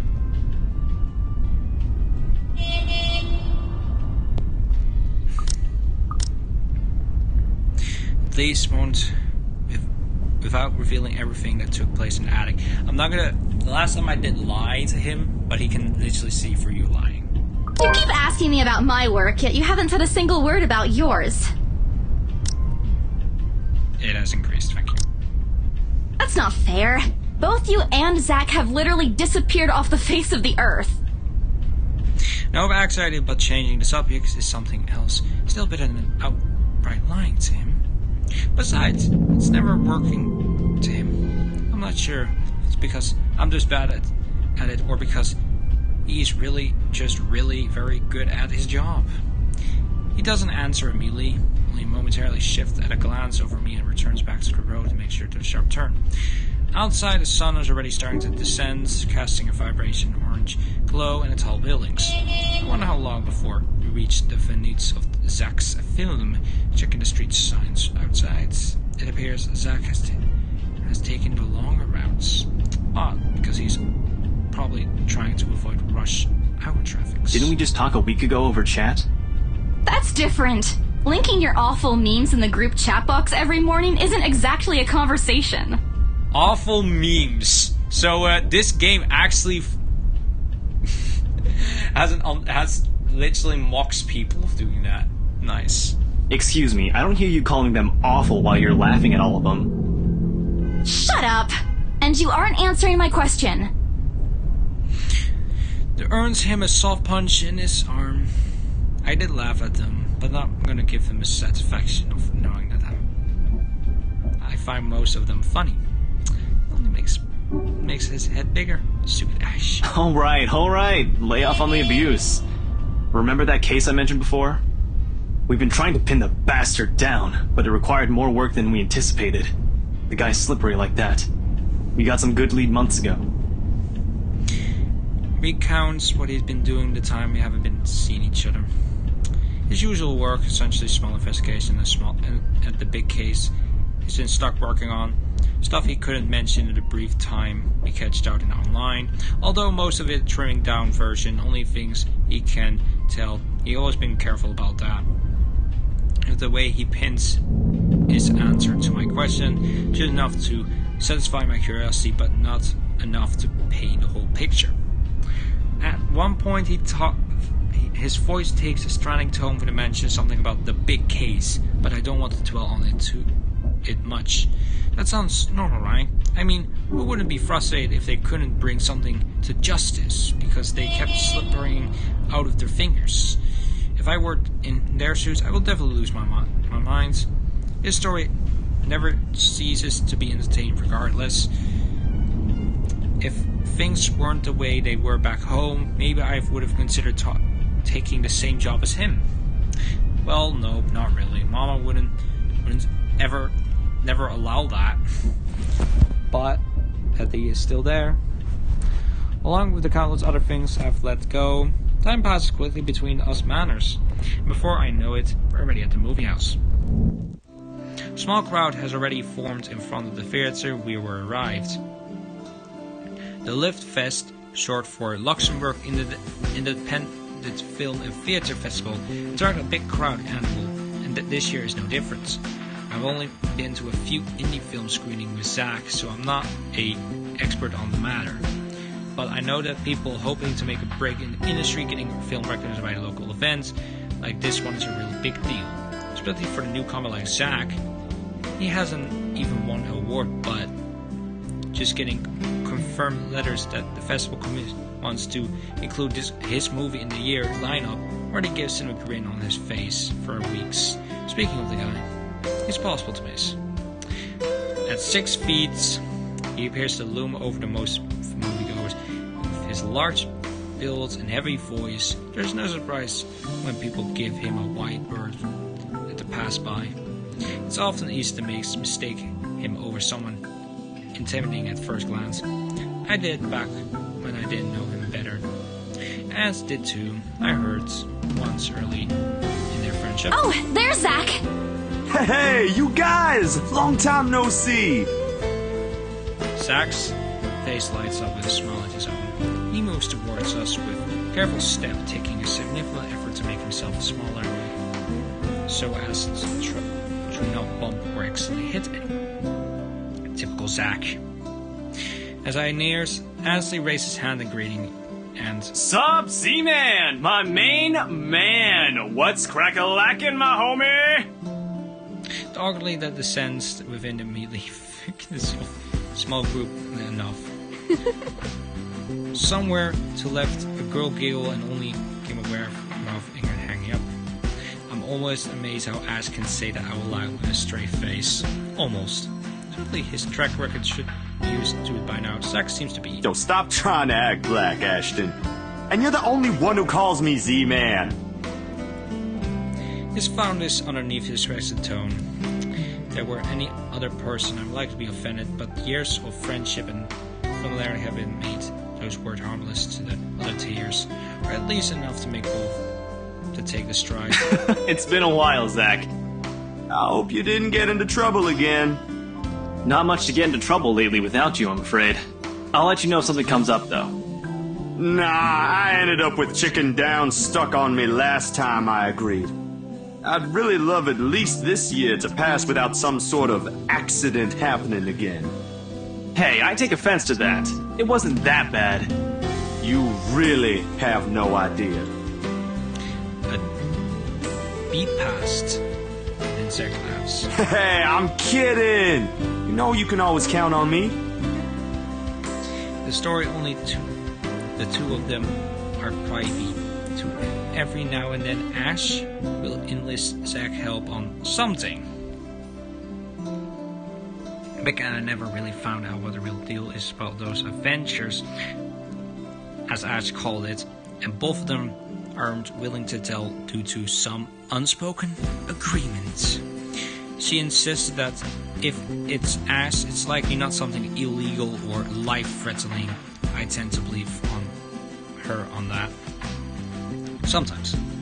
Oh well, boys will be boys, I guess. I give Zach a small wave from behind Ash when I attention eventually turned to me. Bella! Huh? Rebecca's not with you. Is she still sick? A bit. But she's up and went to work this morning. You know she doesn't listen to anyone that's not Ash. Yes, she does. No, she doesn't. You're literally the only person she'll listen to when she's feeling stubborn. And it's true. They know each other far longer than any of us in group, childhood friends and all. But don't worry, Zach. She's probably on her way here now. She promised she wouldn't miss your movie. Isabella! Oh, thank goodness! Speaking of the devil, without warning, Anne grabs me by the shoulder and turns me around. Becca! You're just in time! I have to lean back a little bit with her face almost invaded my personal space, but she placed her hands on either side of my head to keep me still. She stared at me intensely, concern filling her eyes. Becca, you're squishing my face. How are you?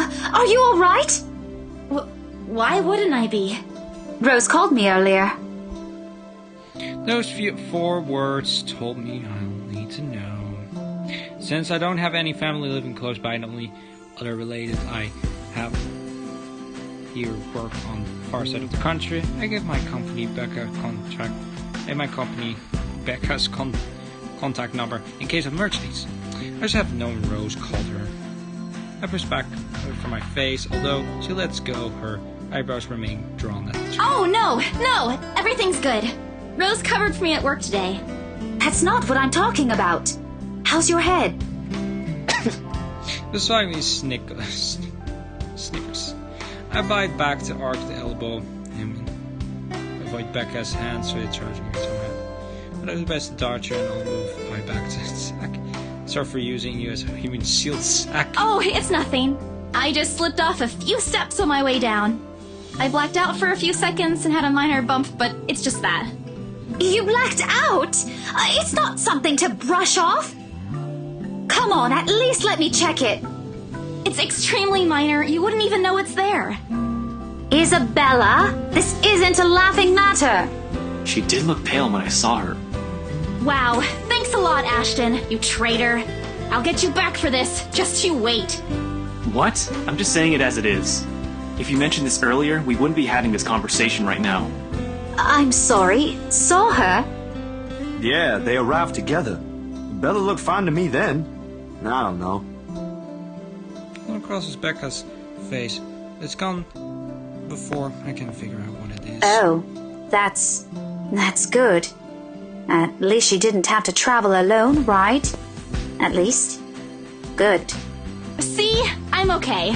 I wouldn't be here if I wasn't. And I don't want to miss Zach's film. We can always watch it some other time. Sorry, Zachary. No, it's good. But you guys should really keep it down. We're starting to attract some attention. It's the premiere. The premiere's different.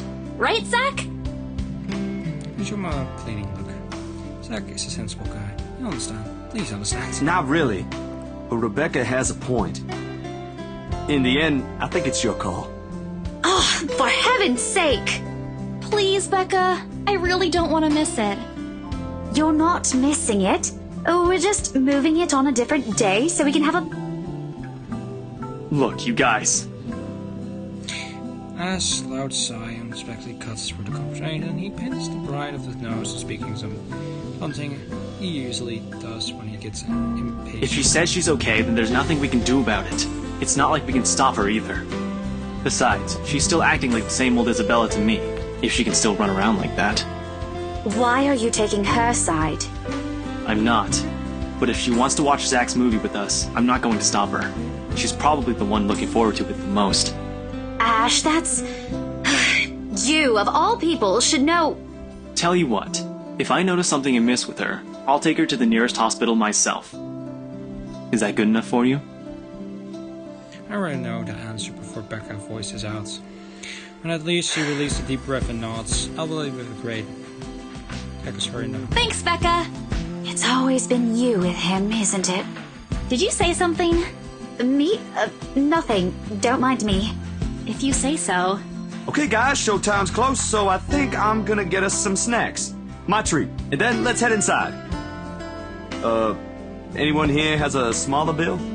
I think I do. Hold on.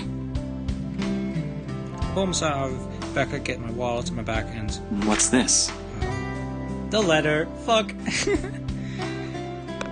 And as I can even react, binds him, Becca and Zach both give him a piece of paper and... No! Give it back! It's just a paper. I don't care! Give it! Looks ancient, too. Why do you keep this around?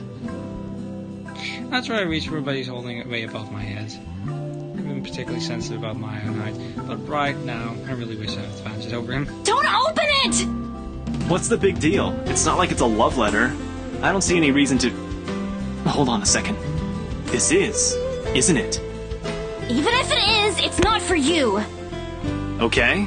Now I'm curious. I'm telling you, it's nothing like that. It's... The rest of the words are lost in the paper. I can't breathe. My heart feels stuck in throat, threatening to my burst out.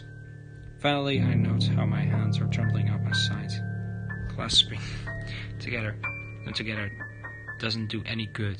They're still shaking, but I hang. This awful sick weight that's taken in a core in my stomach. Back in the open house returns full force. How do I fix this? How do I fix this? How do I fix this? Someone, please. Today is turning out to be a horrible nightmare. Send this to 5 people or else. Well, that's interesting. Guys, I think we should listen to Bella first. Aren't you a few days early for Halloween? Nice one. Ash waved the paper in front of me, giving me a fleeting glimpse of what the content. Don't need to see it. I don't want to see the letter, the words, every stroke written in blood. It's in my mind. Maybe I should have thrown it away when I had a chance.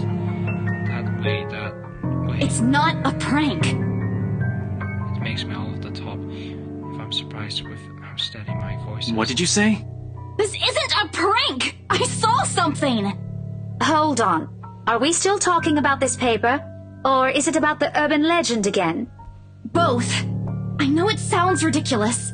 You're saying this is a primitive version of a chain letter, and now that we've seen it, we're now cursed. You've got to be kidding me. See? This is why I didn't want to tell you guys. Isabella, aren't you taking this a bit too far? Nope.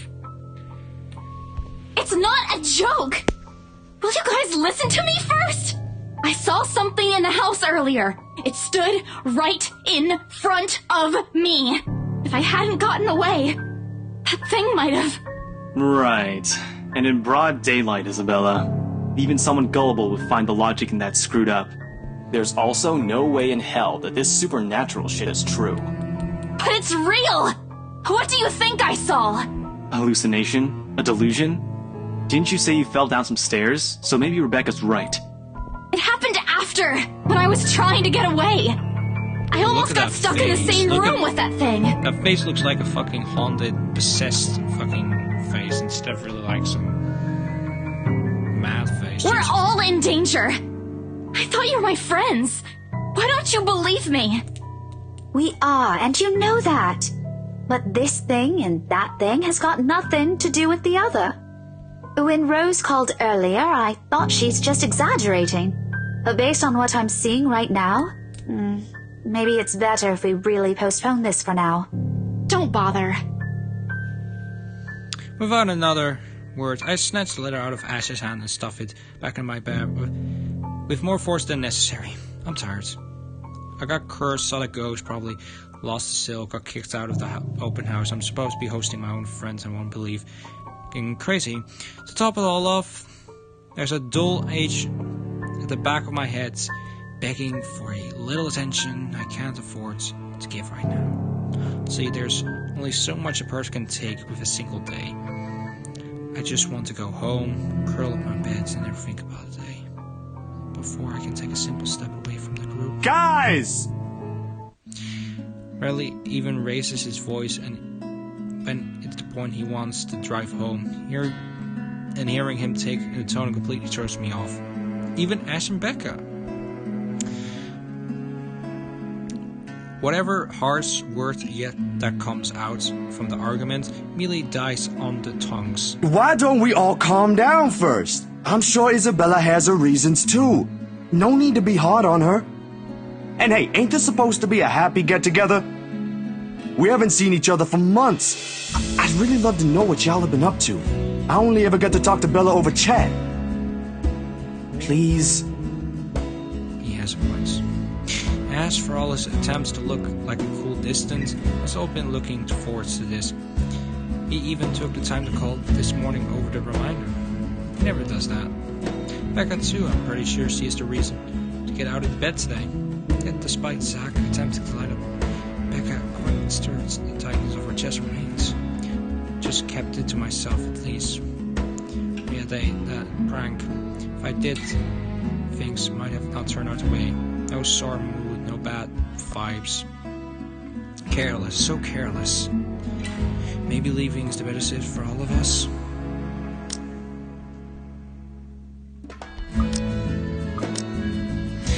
Now, I never did the go home one, and I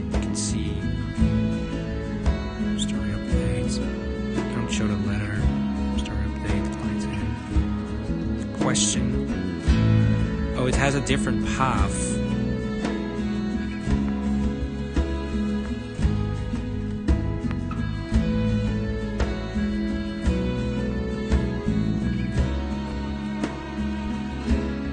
It has a lot more routes, so probably do a post game where I will do multiple routes. But we're gonna stay with the movie one because I feel like I don't want to disappoint Zach because we haven't seen each other for months, and like I would feel bad for that guy, dude. He's a chill guy.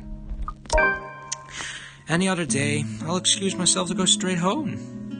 But this is something special for Zach, something he works on so hard to bring to life. I should know better. I might have to having a bad day, but being with a few people I care about so far outweighs the idea of spending the rest of my day thrown in the centuries of lonely my room. And if the thing in the attic follows me at home, I don't want to be left with my thoughts either. I can still see it whenever I close my eyes. And maybe if I stay like our heads cool down first before telling them what happened, they listen to me. There's nothing wrong with the consult with the calm heads. One step at a time, Isabella. That's why Mama used to tell me. Besides, I don't have the heart to ditch Zach. I smell back my face when I look back at If we keep arguing here, we're going to miss the first few minutes. Alright, that's the Isabella I know. Oh, good. I thought for sure you were going to cry. This time I really sent an elbow straight to his stomach. Stupid ass being vertically challenged to his person. What was that for? Stop calling me a crybaby! I'm not one! Aw, don't cry. Stop it! Okay, oh, it says cat Ash then. Hole even. Oh my god! Oh my god, I just noticed that. This is a nice detail. That too! If you repeat that, I swear I'll... Let's just go. Without another word, Becca goes inside. She doesn't even stop to wait for us when I call after her. Ash and I exchanged look at the same question, likely swimming inside our minds. Did something happen at school after I left? Is she having a bad day too? I'll ask her about it later, I guess. So, you guys go catch up with her. I'll go get us the food, I promise. But you'll miss it! Didn't you say watching a movie without food ain't fun? And it ain't like I haven't seen it.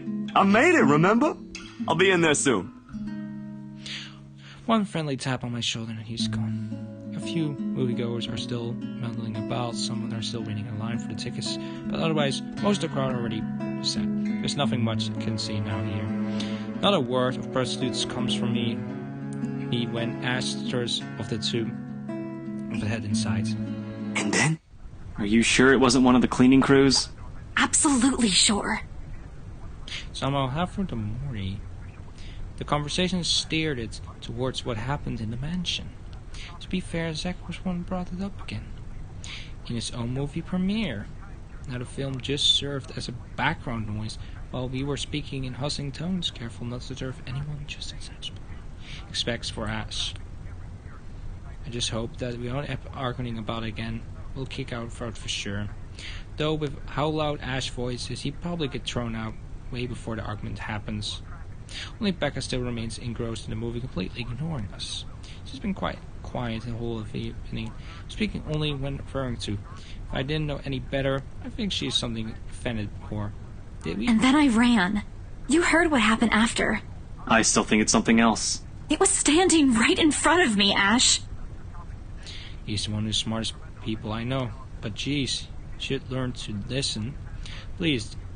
Plus, didn't he say he doesn't believe in these things? Why is he in the conversation? I heard what you said, but it's a small room. There are a lot of things someone else could have done there without your knowledge. If I could see it up close, maybe I can... I am not going back there. Ain't that a problem if you're hosting an open house? Rose does the first floor tour. I ain't sure ghosts can be restricted to one room, Bella. There are no ghosts, Zach. Stop putting useless ideas in her head. Yeah, but I was thinking, maybe all the house needs is a blessing. Wasn't it left uninhabited for years? Oh, the house did change hands over years, from one distant relief to of the army garden to another. None of them bothered to live in the know, remained the way up until the current owner decided to sell it. Why didn't I bring that up? I didn't peg you as the religious type, Zach. Nothing like that, Ash. Who knows, though? It might bring something positive to the place. That's not a bad idea. I just don't know where I could find someone. You're not seriously considering his suggestion, are you? Do you have a better idea? I know where. I could contact him for you if you want. You'd do that? Or we can find you a psychologist instead. Few times in my life where I wish I can kill this one. Ash, that is not a very appropriate thing to say right now. No, wait, that's not what I meant. Ethnographer. I meant ethnographer. This guy's a psychologist too, of course, if you... Ashton, if you don't stop... Rebecca knows the guy I'm talking about too. She can vouch for him. Here's her eye right from the screen and mentions her from name. Huh? What? Oh, are you talking about Professor Andrew? He used to work with my parents at the university. And can you guys keep it down? Sorry, the scaredy cat here mentioned curses. Not that I'm saying this is one.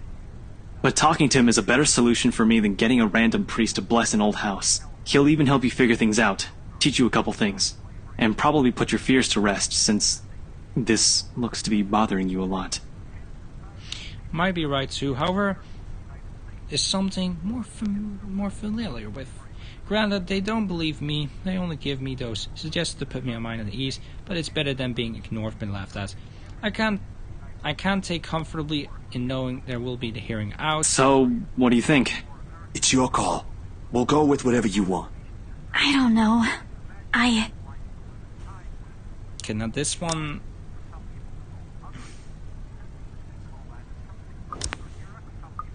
Of course, if you... Oh, Rebecca goes down. Jesus. I prefer to go with the priest because I feel like I like Zachary more. He's a cool guy. He's like fun to talk with. So I will go with Zachary ID again. I'll think about it. But maybe we could go with Zach's idea? In a post game, I'll do a professor route. I'm not so sure about that. Well, it wouldn't hurt to try, right? If it doesn't work, it doesn't work. At least we did something than just stand around. I'll let you know when he's available, Bella. Thanks, Zach. I knew I could count on you. But now the relationship with Zachary goes up. Guys, I said keep it down. You keep insisting that we still watch it. You're not even paying attention yourselves. It ain't a big deal, Rebecca. I'm the one who broached the subject in the first place. It's still your film, Zachary. A good film, mind you. You worked hard on this. The least we could do is watch it with you. And that's what you're all doing. I really appreciate all of you making time for this. Sorry, Becca. We'll stop now. That's where our apology look, even if Zaz is the only one who she should be premiering. Her attention is already back to the screen. She's ignoring us again. When Becca's acting this way, there's a big chance something nagging her. Really needs to talk. We are all falling into the comfortable silence after the kind only can share with people the most ease with. For this first time today, a little late, forgotten in my bag, if only for a few hours. Night has fallen by the time we exited the movie house. Despite the late hours, the streets are still blustering full of people. Those about to head home, those set to meet someone, even those simply wandering about. Walking in the sea of unfamiliar souls, they strike me at ease. It is for only one to get lost in the city, as non-scripted as Luxembourg. I was afraid too, at one point back, when I was new and had just set foot in this place. Now I'm familiar with the face walking with me. It feels a little like home. Zach and Ash bid a goodbye shortly before Becca and I crossed to the outside of the streets. Foreman claimed he got a few freelance jobs to take care of before the day ends, and Ash... who knows? He never tells. Sometimes I just rapidly appear at our doorstep looking for a place to crash. He does that to Zach a lot. So much that to the latter's frustration. But he got busy, guys, too, in the spirit of lack of back in their air going off. Thanks for today, everyone! No problem, Zach. I'm sorry for what happened earlier. Help me. Oh wait, that's... Huh?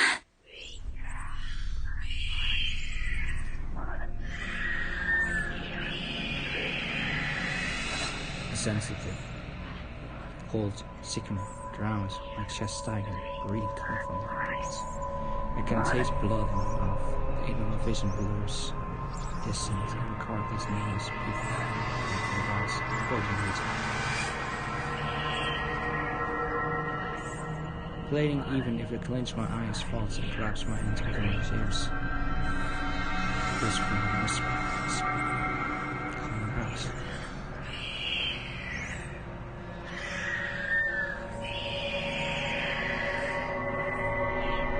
No, not me.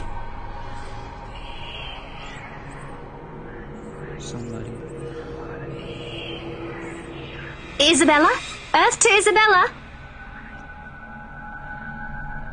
At her voice, the whole world suddenly snapped in place. The murderer is gone. When I opened my eyes, Becca raised an eyebrow at me in question. Weren't you listening? Are you coming with me? Oh, yeah. Just... okay. Sorry, I spaced out. You always do that. I followed her without a complaint, but nothing before sneaking a glance far into the streets. Where the voice came from, where another set of eyes might be staring at me. Nothing. There was only Zack and Ash watching me over and head back to the I expected to see someone or someone there, but not to let it show. For not to think of a tiny pink See you guys some other time. Yeah, see ya. Another glance, and with a final wave, we get off our own ways. I don't know what I saw, I don't know what I heard, I don't want to know. And if this is what will help my sleep tonight, what will give me the not last in my life, then so be it.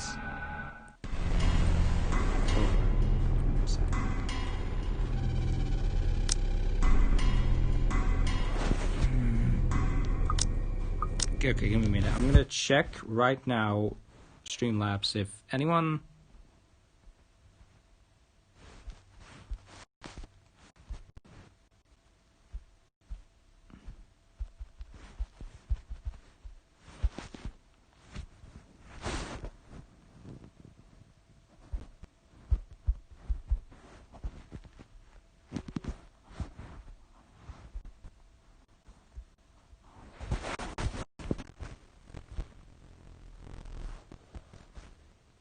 Does it work?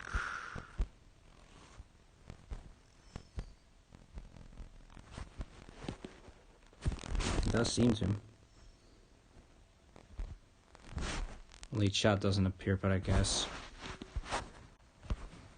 Because it seems that no one has reacted. I'm gonna go get something to eat and to drink because, you know, I do need to get my throat bit out. I don't know how. I think we probably will finish chapter 1 today. We'll maybe stream chapter 2 tomorrow, plus including some birthday stream. So give me a minute.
captures me,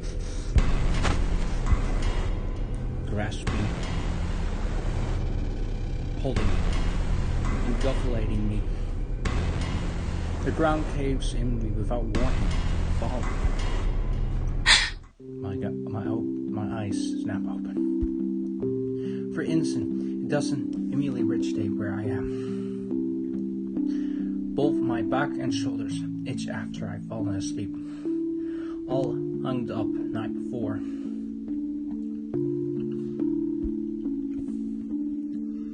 Stretching and sweat, that's all keeps me around my feeling, or suffocating and comfortable.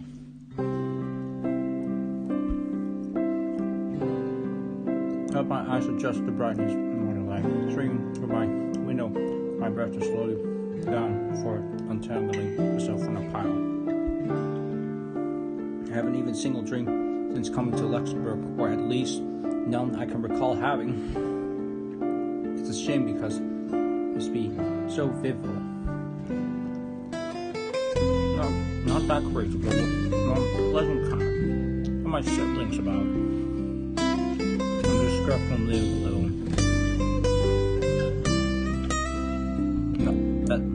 Acknowledge that I always wake up in empty apartment and don't want to tell stories here.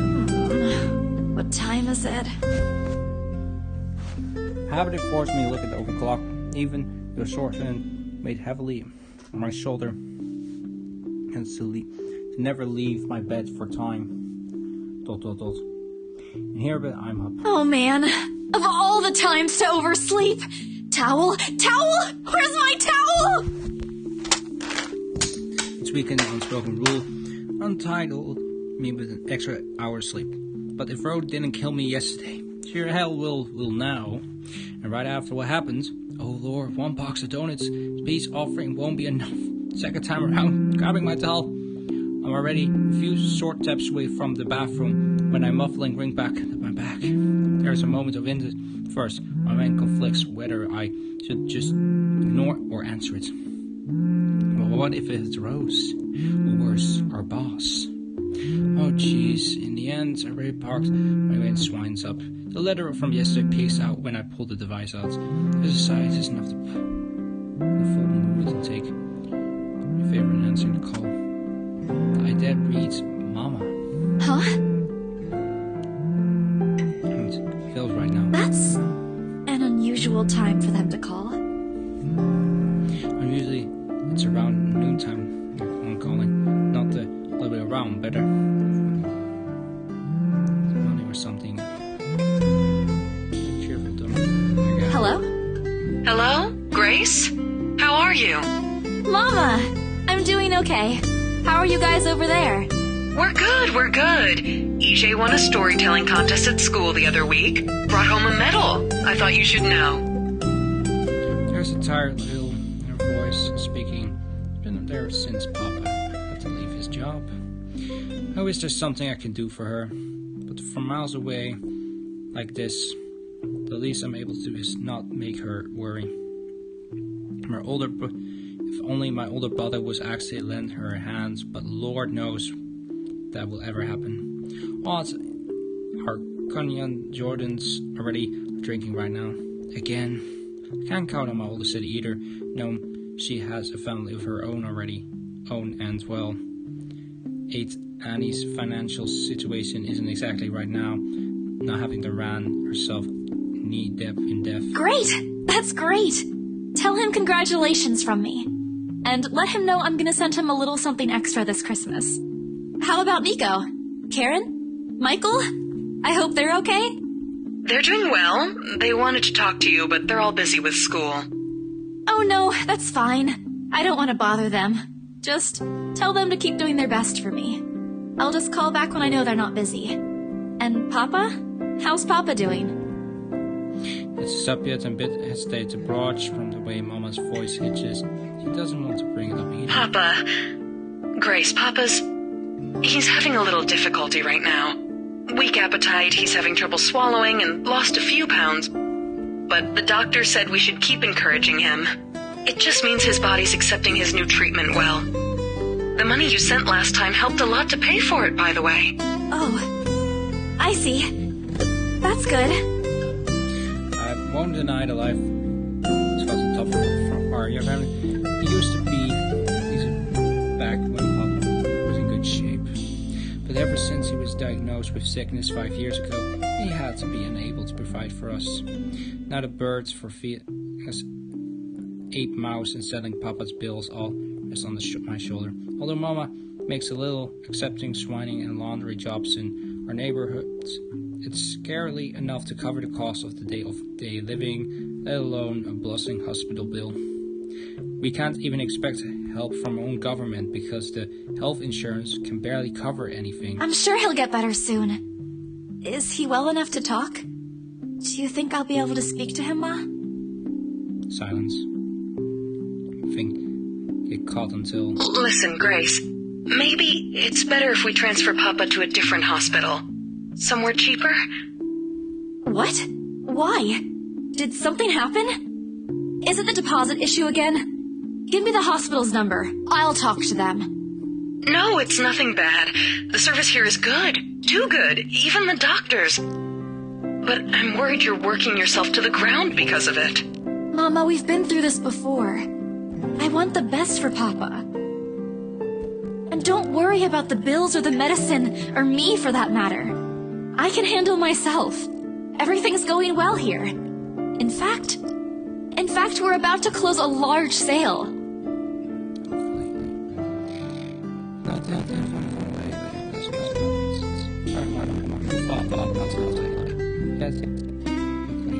I'll have money to send over soon to cover the rest of Papa's treatment. And there's more than enough for Karen, Nico, Michael, and EJ's school tuition, too. Thank you so much, dear. I appreciate it. We all do. But I just wish you'd come home to us soon. Kalyun ko aui. And are you coming home? Well, the youngest used to be the only person asked me that. How do you respond to a question you don't have an indefinite answer to? 5 years later, and still. I give them a straight grin. I smile though no one can see it. I can find my lips from quivering, my voice from shaking. But I got enough lately. It needs no waiters. Made down how unnecessary. Promise me you'll be there to welcome me when I do, okay? Of course. I'm sorry, Grace. I need to take this for a while.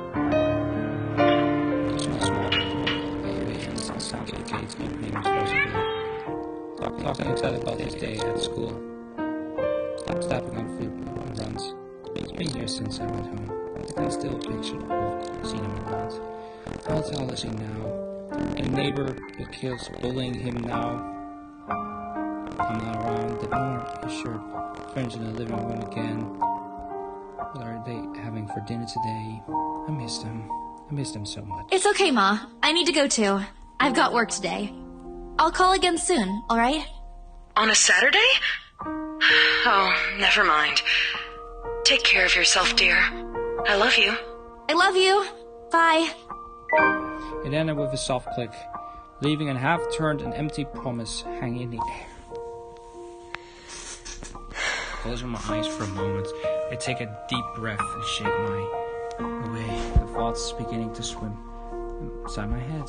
It's pointless to mull over these things right now. Okay, Isabella. Time to get that mansion sold. Unfortunately, before I can take a simple step from my phone, it rings again. No doubt Mama forgot to say something. Mama?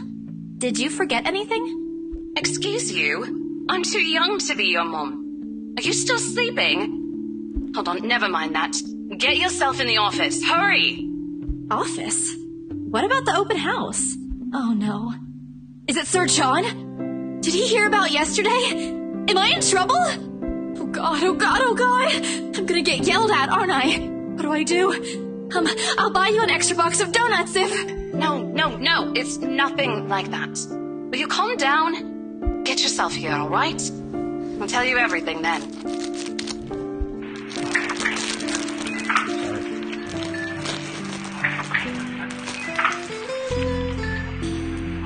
There's a television again of several feet shoved against the wood floor. Innocent yelling background before Rose cuts the connection. That isn't anyway comforting.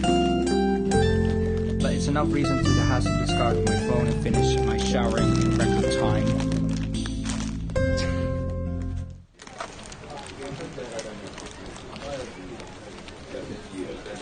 Make sure that all the 20 minutes to leave my apartment. Believe it's just a mile drive.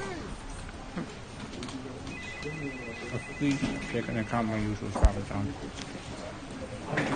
I didn't plan to come on bring. Over the Luxembourg office greeting me as soon as I fought threshold. Paper rustling, telephone ringing, and veiled. Agent talking, the various volume staff moving about, and... Where the hell is C? Where are my employees? What the actual fuck, guys? Of all the times to disappear without notice! Baba, rustling on someone he works for his RE manager. Throughout the past week's been bad mood over a few boys who had failed to report the work. If you're trying to build end result have from work, shift all available staff so as to not lose clients.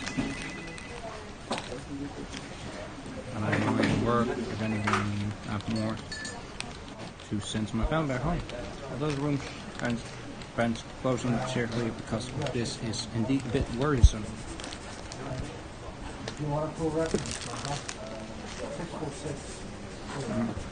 My back barely touches the top of the table when Rose pulls me aside. Here, I need you to help me with these papers. If you could also get these signed and photocopied before lunch today, that would be great. I'll have to notice you trust a bunch of paperwork in my hands without explanation. A page farther away from the top of the pile. I lean down to pick it up. My arm scans the page as I strip it. The version of the silk read. Said and some direction for a visitor longing, and I filled my head in question. There, seated a sofa looking completely out of place and one couple from the day ago. The rights. Bubbles my throat. There's a present in the office can only... They're buying it? We got a deal? Well, her eyes are alive and something that isn't visual. Once this sale to happen to discuss what I do, now that it's here. Oh. I had to do a little damage control, but they're already interested in acquiring the property, even before they attended the open house. Fine. Months to save sale to happen, so much here. You need to close the documents still need some out there. It's the walk or something, I don't know what the name is. And I'm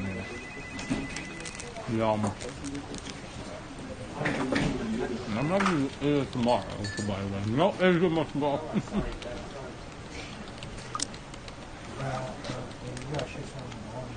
Yum. You want a full reference number? 646.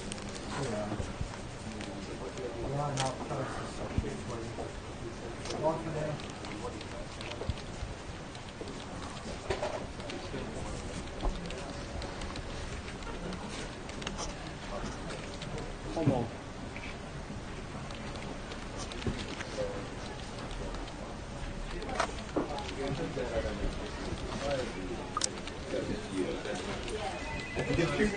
Almost.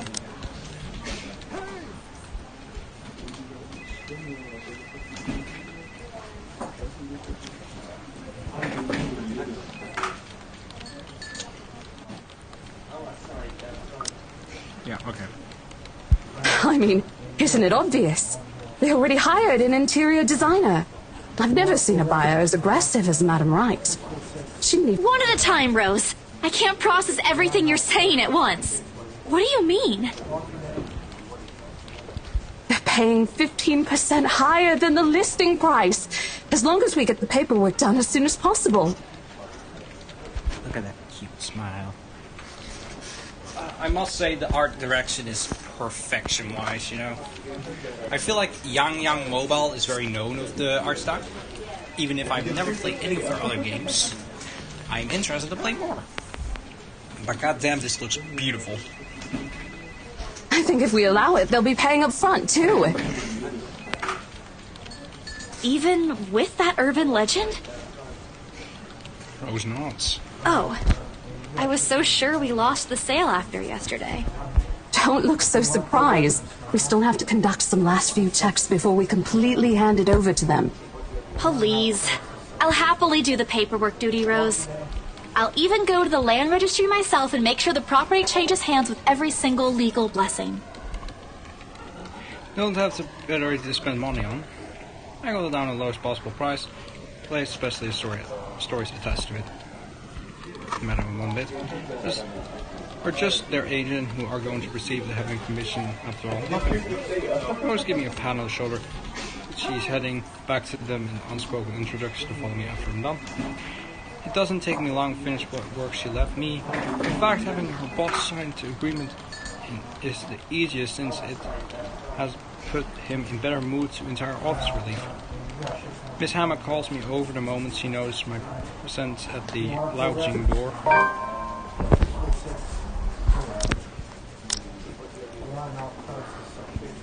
Oh, that's the group photo. Aww.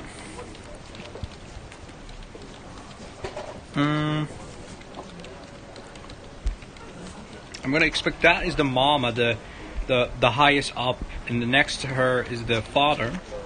Under the mother is, I think, Isabella, and then next to her, Isabella, is his older sister and brother, and then the younger siblings. I wish I can like outline them, but due to, of course, I'm, not on PC or something, I cannot do that. So, yeah. Oh, Isabel! How are you feeling? You looked awfully dreadful yesterday. Isabella, I'm fine now, ma'am. I appreciate your concern. I really don't understand why they can't go my name right. It's a fairly common name. It should have been too hard to remember. Regardless, I hand their copy of the agreement. Wonderful. Your team works unbelievably fast. Ma'am Hannah skims through each of them eyes, checking every page from the incidents of the heiress. Despite the unhuman impress, she gave me off, so you're really fully aware of what to look for and proceed a contract like these on goes. It is surprising to me. I haven't pegged her for something, who is well versed in these things, yet here she is. She showed some of it to her husband and responded with the same passion interest, and if he is more than happy to leave everything to her. I can't tell if she purely because he believes she's capable enough. Doesn't care about what they are buying or simply finding paperwork tedious. Fairly satisfied with her seeing, his hand claps her hand together before extending us for a shake. Rose and I relieved brief were holding both of us more than happy to return to his thirds. That settles it then? Are you really sure about this property, ma'am? We could easily find you a bigger one among our current listings. Something with a modern touch? Something not haunting, perhaps? Rose shoots me a warning glance. They say, don't make a scene, we're almost here. Of course, why wouldn't I be? The house is absolutely perfect, isn't it, darling? A helipad would still be a nice addition. Yes, well, we'll get there eventually, love. As I was saying, if your partner had the documents yesterday, we would have bought it right there immediately. Shame she didn't have it. Well, there's still a few necessary documents we need you to sign after, but we'll let you know once we have those finalized. We'll be handling the process for the rest, so don't worry about it, ma'am. Within a week, I hope. We still have a housewarming party to plan after all. You know how much thought should be put into those things. There are servants for that, darling. Love, wouldn't it be better if we handled it ourselves? A personal touch of sorts. Oh yeah, okay, you can see that here. You can see like this for some reason shows that depends on how good the relationship is between some characters.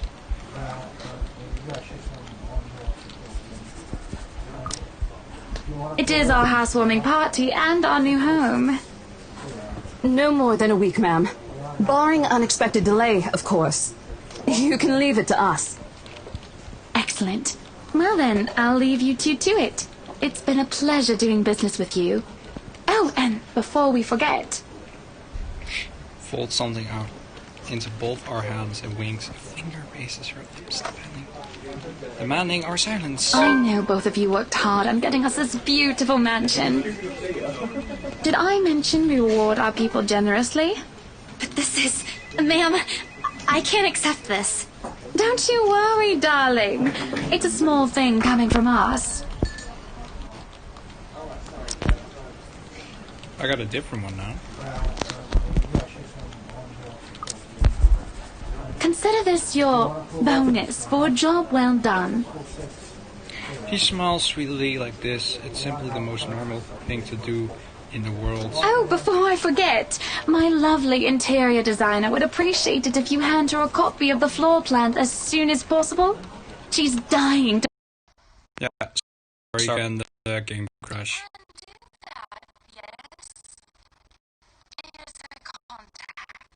I knew I could count on you, lovelies.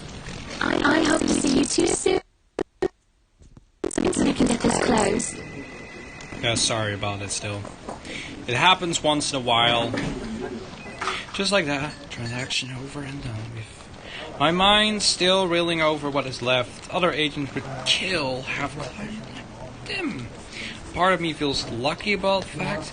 No lengthy negotiations, no sudden change of mind, just talk, synchronize, a few handshakes, in there, done. Another part? A second ago, we sold a haunted property to innocent clients. Sure, the commission was big enough to continue funding Papa's treatment and hospitalizing, big enough to pay bill for all 4 of our youngest students' schooling. Heck, it'll keep me away from instant noodle diet for months. I don't have to go back to the mansion as well once the deal has been closed, much to my sandy relief. Knowing something in there, and we gave it to a good couple despite that. Oh, Isabella. The thing you did sell the house and get money, Papa won't be happy with that. At least I have good news to tell next time I call home. The little lie I told Mama this morning isn't a lie. Well, there's something. So how does it feel? How does what feel? Your first big multi-million-pound sale, silly. I know you've been with us for years, but this has got to be memorable for you. There's an understatement, right? Come on, show some enthusiasm. They gave us a bonus, too. Aside from the commission and the other bonus promised. What are you going to do with it? I don't know. Send it home, probably. All of it? Not everything, of course. Most of it. I'll leave some for living expenses. Listen here, Isabella. I'll teach you something I should have told you before the end of your training. She slings her over my shoulder and leans closer to my ears as she thought she would share a big secret. It's okay to celebrate from time to time. I don't get it. It's simple. Go out, do something for yourself. Throw a party and treat your friends to free food. Didn't you say the last one's some sort of tradition back at home for you? Hello, this is practically a done deal. Isn't throwing a party a bit excessive? Your call. I won't say no to an invitation, by the way, in case you really are planning to throw one. A few drinks would be nice, too, thank you very much. I don't think my apartment's big enough for that. You could always move. Well, you're working in real estate. I think I'll pass. That's too much unnecessary expense. But I did promise after lunch in case the sale goes well. You go do that. Hold on a sec. Clicker removes herself from answering the phone on her desk. Her tone shifts from playful to professional in the span of a second. Today? Not a problem, ma'am. I could bring you a copy of the contract if... Must be another client. Nothing surprised there. She's one of the BR's top agents, no matter how honest she appears. Still a woman through and through. I, on the other hand, have a little lack for it. Course of learning. Eventually I had to. Or someone else will, without a doubt, do a better job. Once though, a drunken stubborn Rose told me a story of what could have been. Years ago, wide-eyed eyes, younger and brimming, yet to be fulfilled dreams and ambition. She was a term of 2 away from a nursing degree. Out of contrast, I never pressed on with the matter further. Perhaps it's where the sense of fondness started. A small connection due to the one similar experience in our reputation lives. Goals we both pass us by because of circumstances we are in. I'd be happy to discuss this over tea, ma'am. All right, I'll be there. Thank you. New client? Reassigned. Have you heard from Mark and all? Not since the first visit to the mansion. Why? No news from the HR yet? None at all. Boss thinks he ran away. Or died. I doubt it, though. He's too much of a wimp for that. There must be another reason. Who knows? He's probably killed. Anyway, I've got to meet this one. I'll see you later. Maybe the depends. Troy wave over. He rushed out of the office. Unbound sound shaft after following by a shattering fellow agent. One of those needed to go out. Oversleeping doesn't allow the luxury packing on lunch today.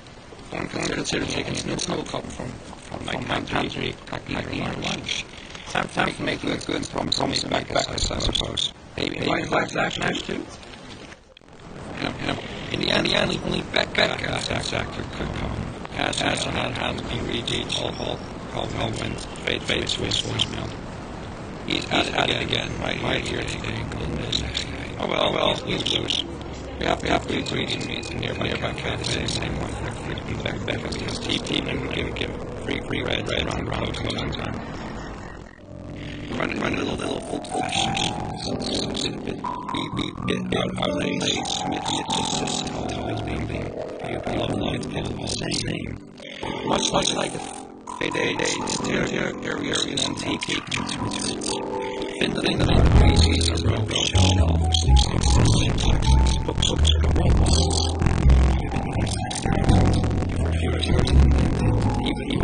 we can't get already rang some beautiful chat arrived. Trying to sing the two of them about how to accompany they've never particularly close. Sure they talk about me, laugh at some things, they're so funny, but they're this kind of born girly out of different interests. That'll something back sometimes we'll probably think if he is. He might be able to say or knows those he is up things even if I'm a little scared of her. Becca! You seem to be better today. What happened? I know that smile, Belle. Come on, still. Don't rush me. Let's order food first, okay? Wait a second. Normally, back order already. There's special vegetable stove. Exactly anything we could help helping. Meats, stock sauce, potato peanuts. But today, Today's special for the three of us. Even hers results from down or choice like today's meal choice. She writes that nevertheless lets each thing out of comments. First, our eyebrows. Her mouth halfway open, ready to let loose what's there. Don't worry, it's my treat. There she sends my name, one perceived from Mama when I punched a kid pulling being 18 years ago. That's that I never did it again after she made me apologize the next day.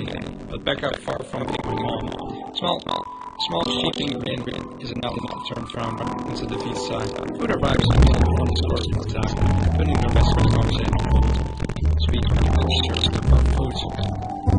Isn't anything fancy? Pan roast at sea pass, says a dressing corpse. A portion of mashed potato excellence. Or at least, a daily special nowadays. I never did pay any attention to whatever come here, since they device whatever is in a way they've done. I'm willing to spend some food to come from the same day. Good. I'm so hungry, I'm dying. Always hungry. Hey, not all the time. Let me guess. breakfast again. Not on purpose. They have overslept by a second today. Right then. Stop stalling, Isabella. What's this about? Say, Rebecca, wouldn't be inviting us out if it wasn't worth hearing out. Well, we're waiting. I'm treating you guys to a once-in-a-century thing. Algorithm breaks out of my face. I'm sorry, say that again. And this is important because... Only raises an eyebrow to me. He doesn't get the punchline to another lame joke activated. It's definitely absurd. Was unexplained. I feel like the Ash one is a complete dumb choice.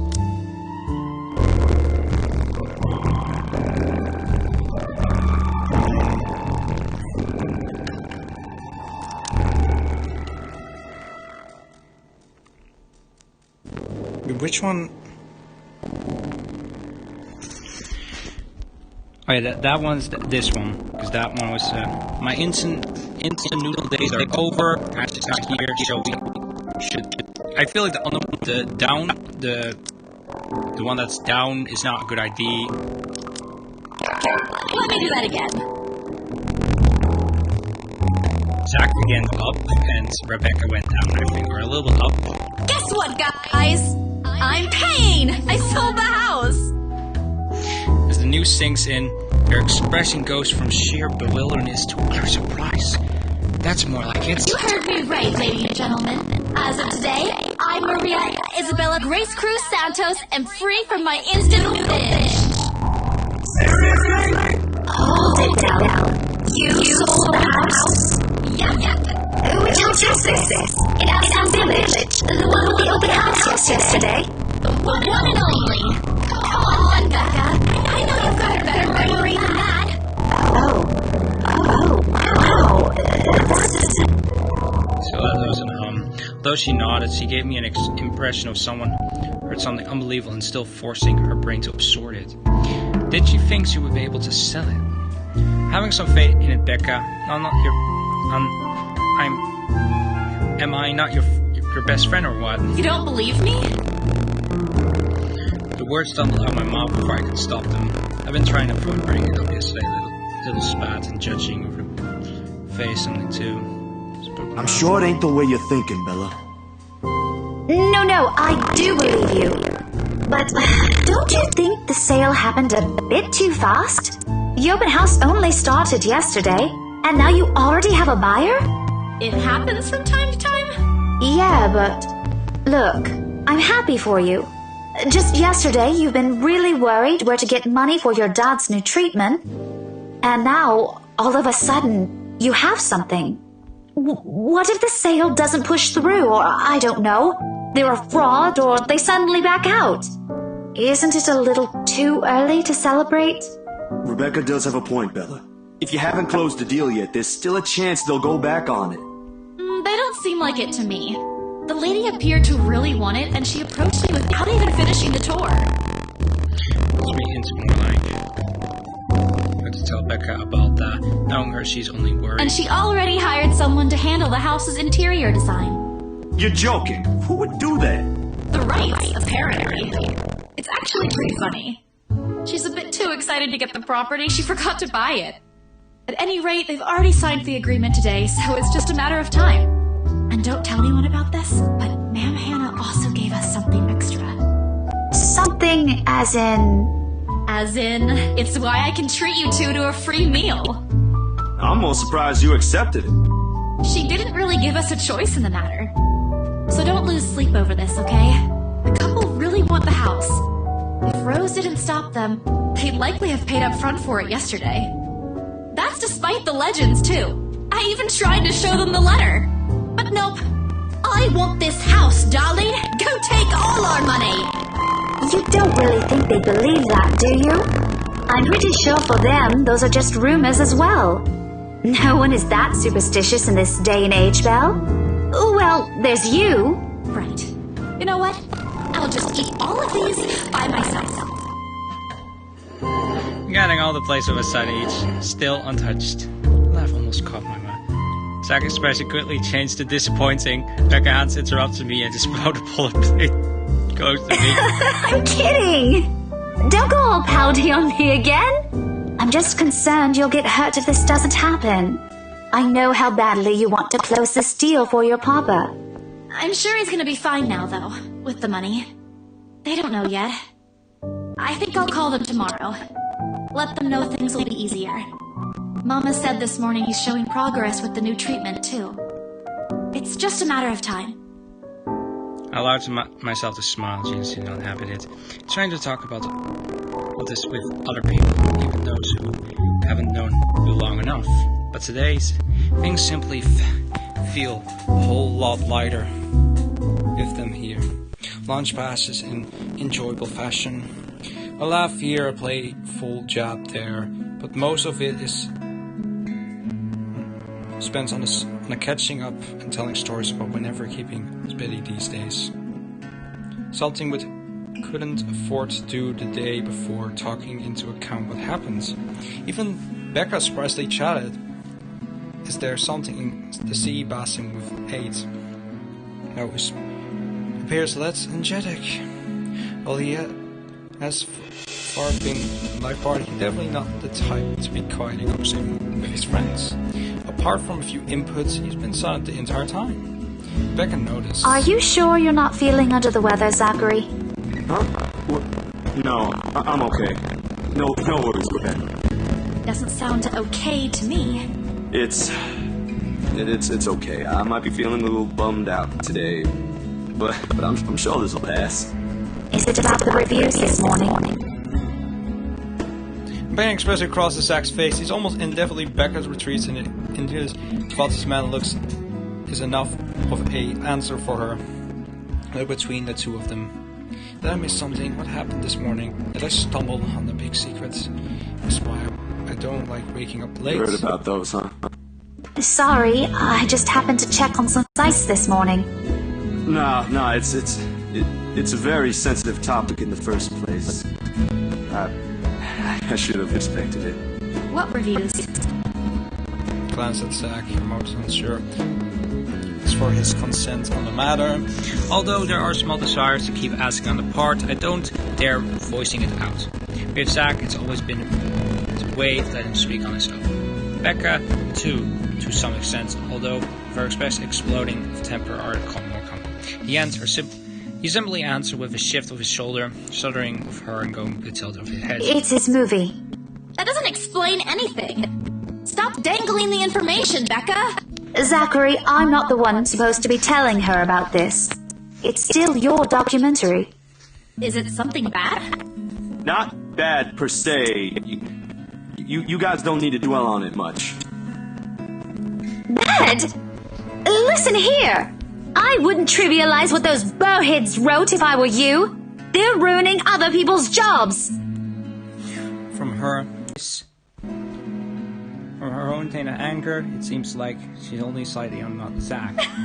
The stickling stayed me, which I promptly stamped down and assumed as she sends me. This isn't a laughing matter, Isabella. Some bowbag just insulted him. Calm down, Rebecca. Those are just reviews, and it happens a lot. I do not ken about you two, but calling the entire film an out-and-out drivel, you're better off watching an educational kids' TV show, and worst 1.5 hour of my life, among other things, isn't exactly a critique any decent movie reviewer would say. If you could call that a critique, did we even watch the same film? Well, maybe I ain't cut out for it. Better stick with my photography or something. If nothing else, this helped me open my eyes to what I can and can't do. You're giving up. It was just something experimental I did on my free time anyway. It's no big deal. But you worked on it for months. Doesn't look like it matters for those people. Don't say that! My palm strikes at the table, turning a table where on the top clinging to each other. Didn't even notice when I rose from my seat. But here I am just having a lot, looking down at him in the same manner the teacher had done rules. I'll leave the house. I didn't mean to yell, but there were some people like Zach aren't supposed to say. Like separating. He of all people should know. It's just a review! Except they're pretty well-known critics. Why does that matter? They aren't the ones calling the shots on this. Isn't that why they have a committee? Right, Becca? I immediately glanced in her eyes when I turned to her. What does she find so entertaining here? Help me here. Your friend about to quit his passion for a petty reason? I haven't read what those people written about, but a few sketching words should be enough to discredit someone. No, after all, I am... Failing means you're playing, Zach. Not that I'm saying it's bad. I've seen it from start to finish, and I know for myself what you created isn't something people should scoff at. I don't know anything about filming or photography. Hell, I don't have an inkling of artistry in me except for those doodles I make for class. But I know what I watched. Look at Isabella. It's not every day you see her all riled up like this. Whatever I'm about to say gets lost in my tongue, and as a flush of embarrassment blooms across my face. It was a heat of the moment thing. And anyway, I'll be very angry with you if you quit.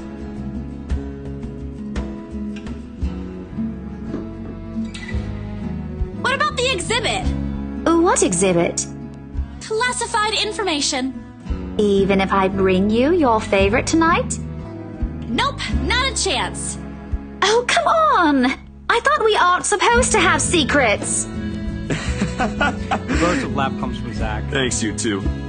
I might need some time alone to myself for a while. Just to think about things, how I'll go from here, that sort of stuff. Hey, I'm not quitting, Bella. Don't give me that face. There's no face at all. Only a poor example of puppy dog eyes, if you could call this one. Promise? I'll be damned if I break any promise I make to you guys. Besides, you're right. It's too early to say anything right now. What's night ain't for another week. That's all the answer I need from him. Oh shit, it starts in... Oh shit, it starts in 5 minutes. Oh. All sense of sounds that make fulfilled and knowing another person you know won't take the same path you walked. Not like, though, instead of time I could still come back to my own things to really want to do. Once Bob recovered from me, I'm done with everything. It's on my back, my phone buzzes unexpectedly breaking in a pleasing enough afternoon. The screen shows Rose. Hey, Isabel. You at the office? Ha ha. Very funny, Okay, Rose. I'm gonna... I'm hanging up. Stop the stream. Because I am watching this. I'm gonna watch the Xbox game showcase because I want to. Don't. I'm kidding. BRC says the floor plan copies are ready for Miss McCullough to pick up. Because, I want to know the new games. Well, I will come back once the stream is done. I will continue on and maybe do a little bit of chapter 2. She started as she would explain everything. Then out of blue, she launched a long rant about the awful state of Lockwood Street, always just saying the single brief and can barely keep up with thinking a single word. I stay quiet, if only to avoid becoming the next object of her frustration. She simply beckoned. I'm stuck in horrendous traffic right now. Bloody stupid drivers. When she has funny rants and things complain about the stops when the next field in front of her. Just a quick mumbled please of the right interior designer instead ends. Anyway, I'll leave it to you. Bye. Thanks. Classic Rose, she ends to go, but it didn't ask me for anything else.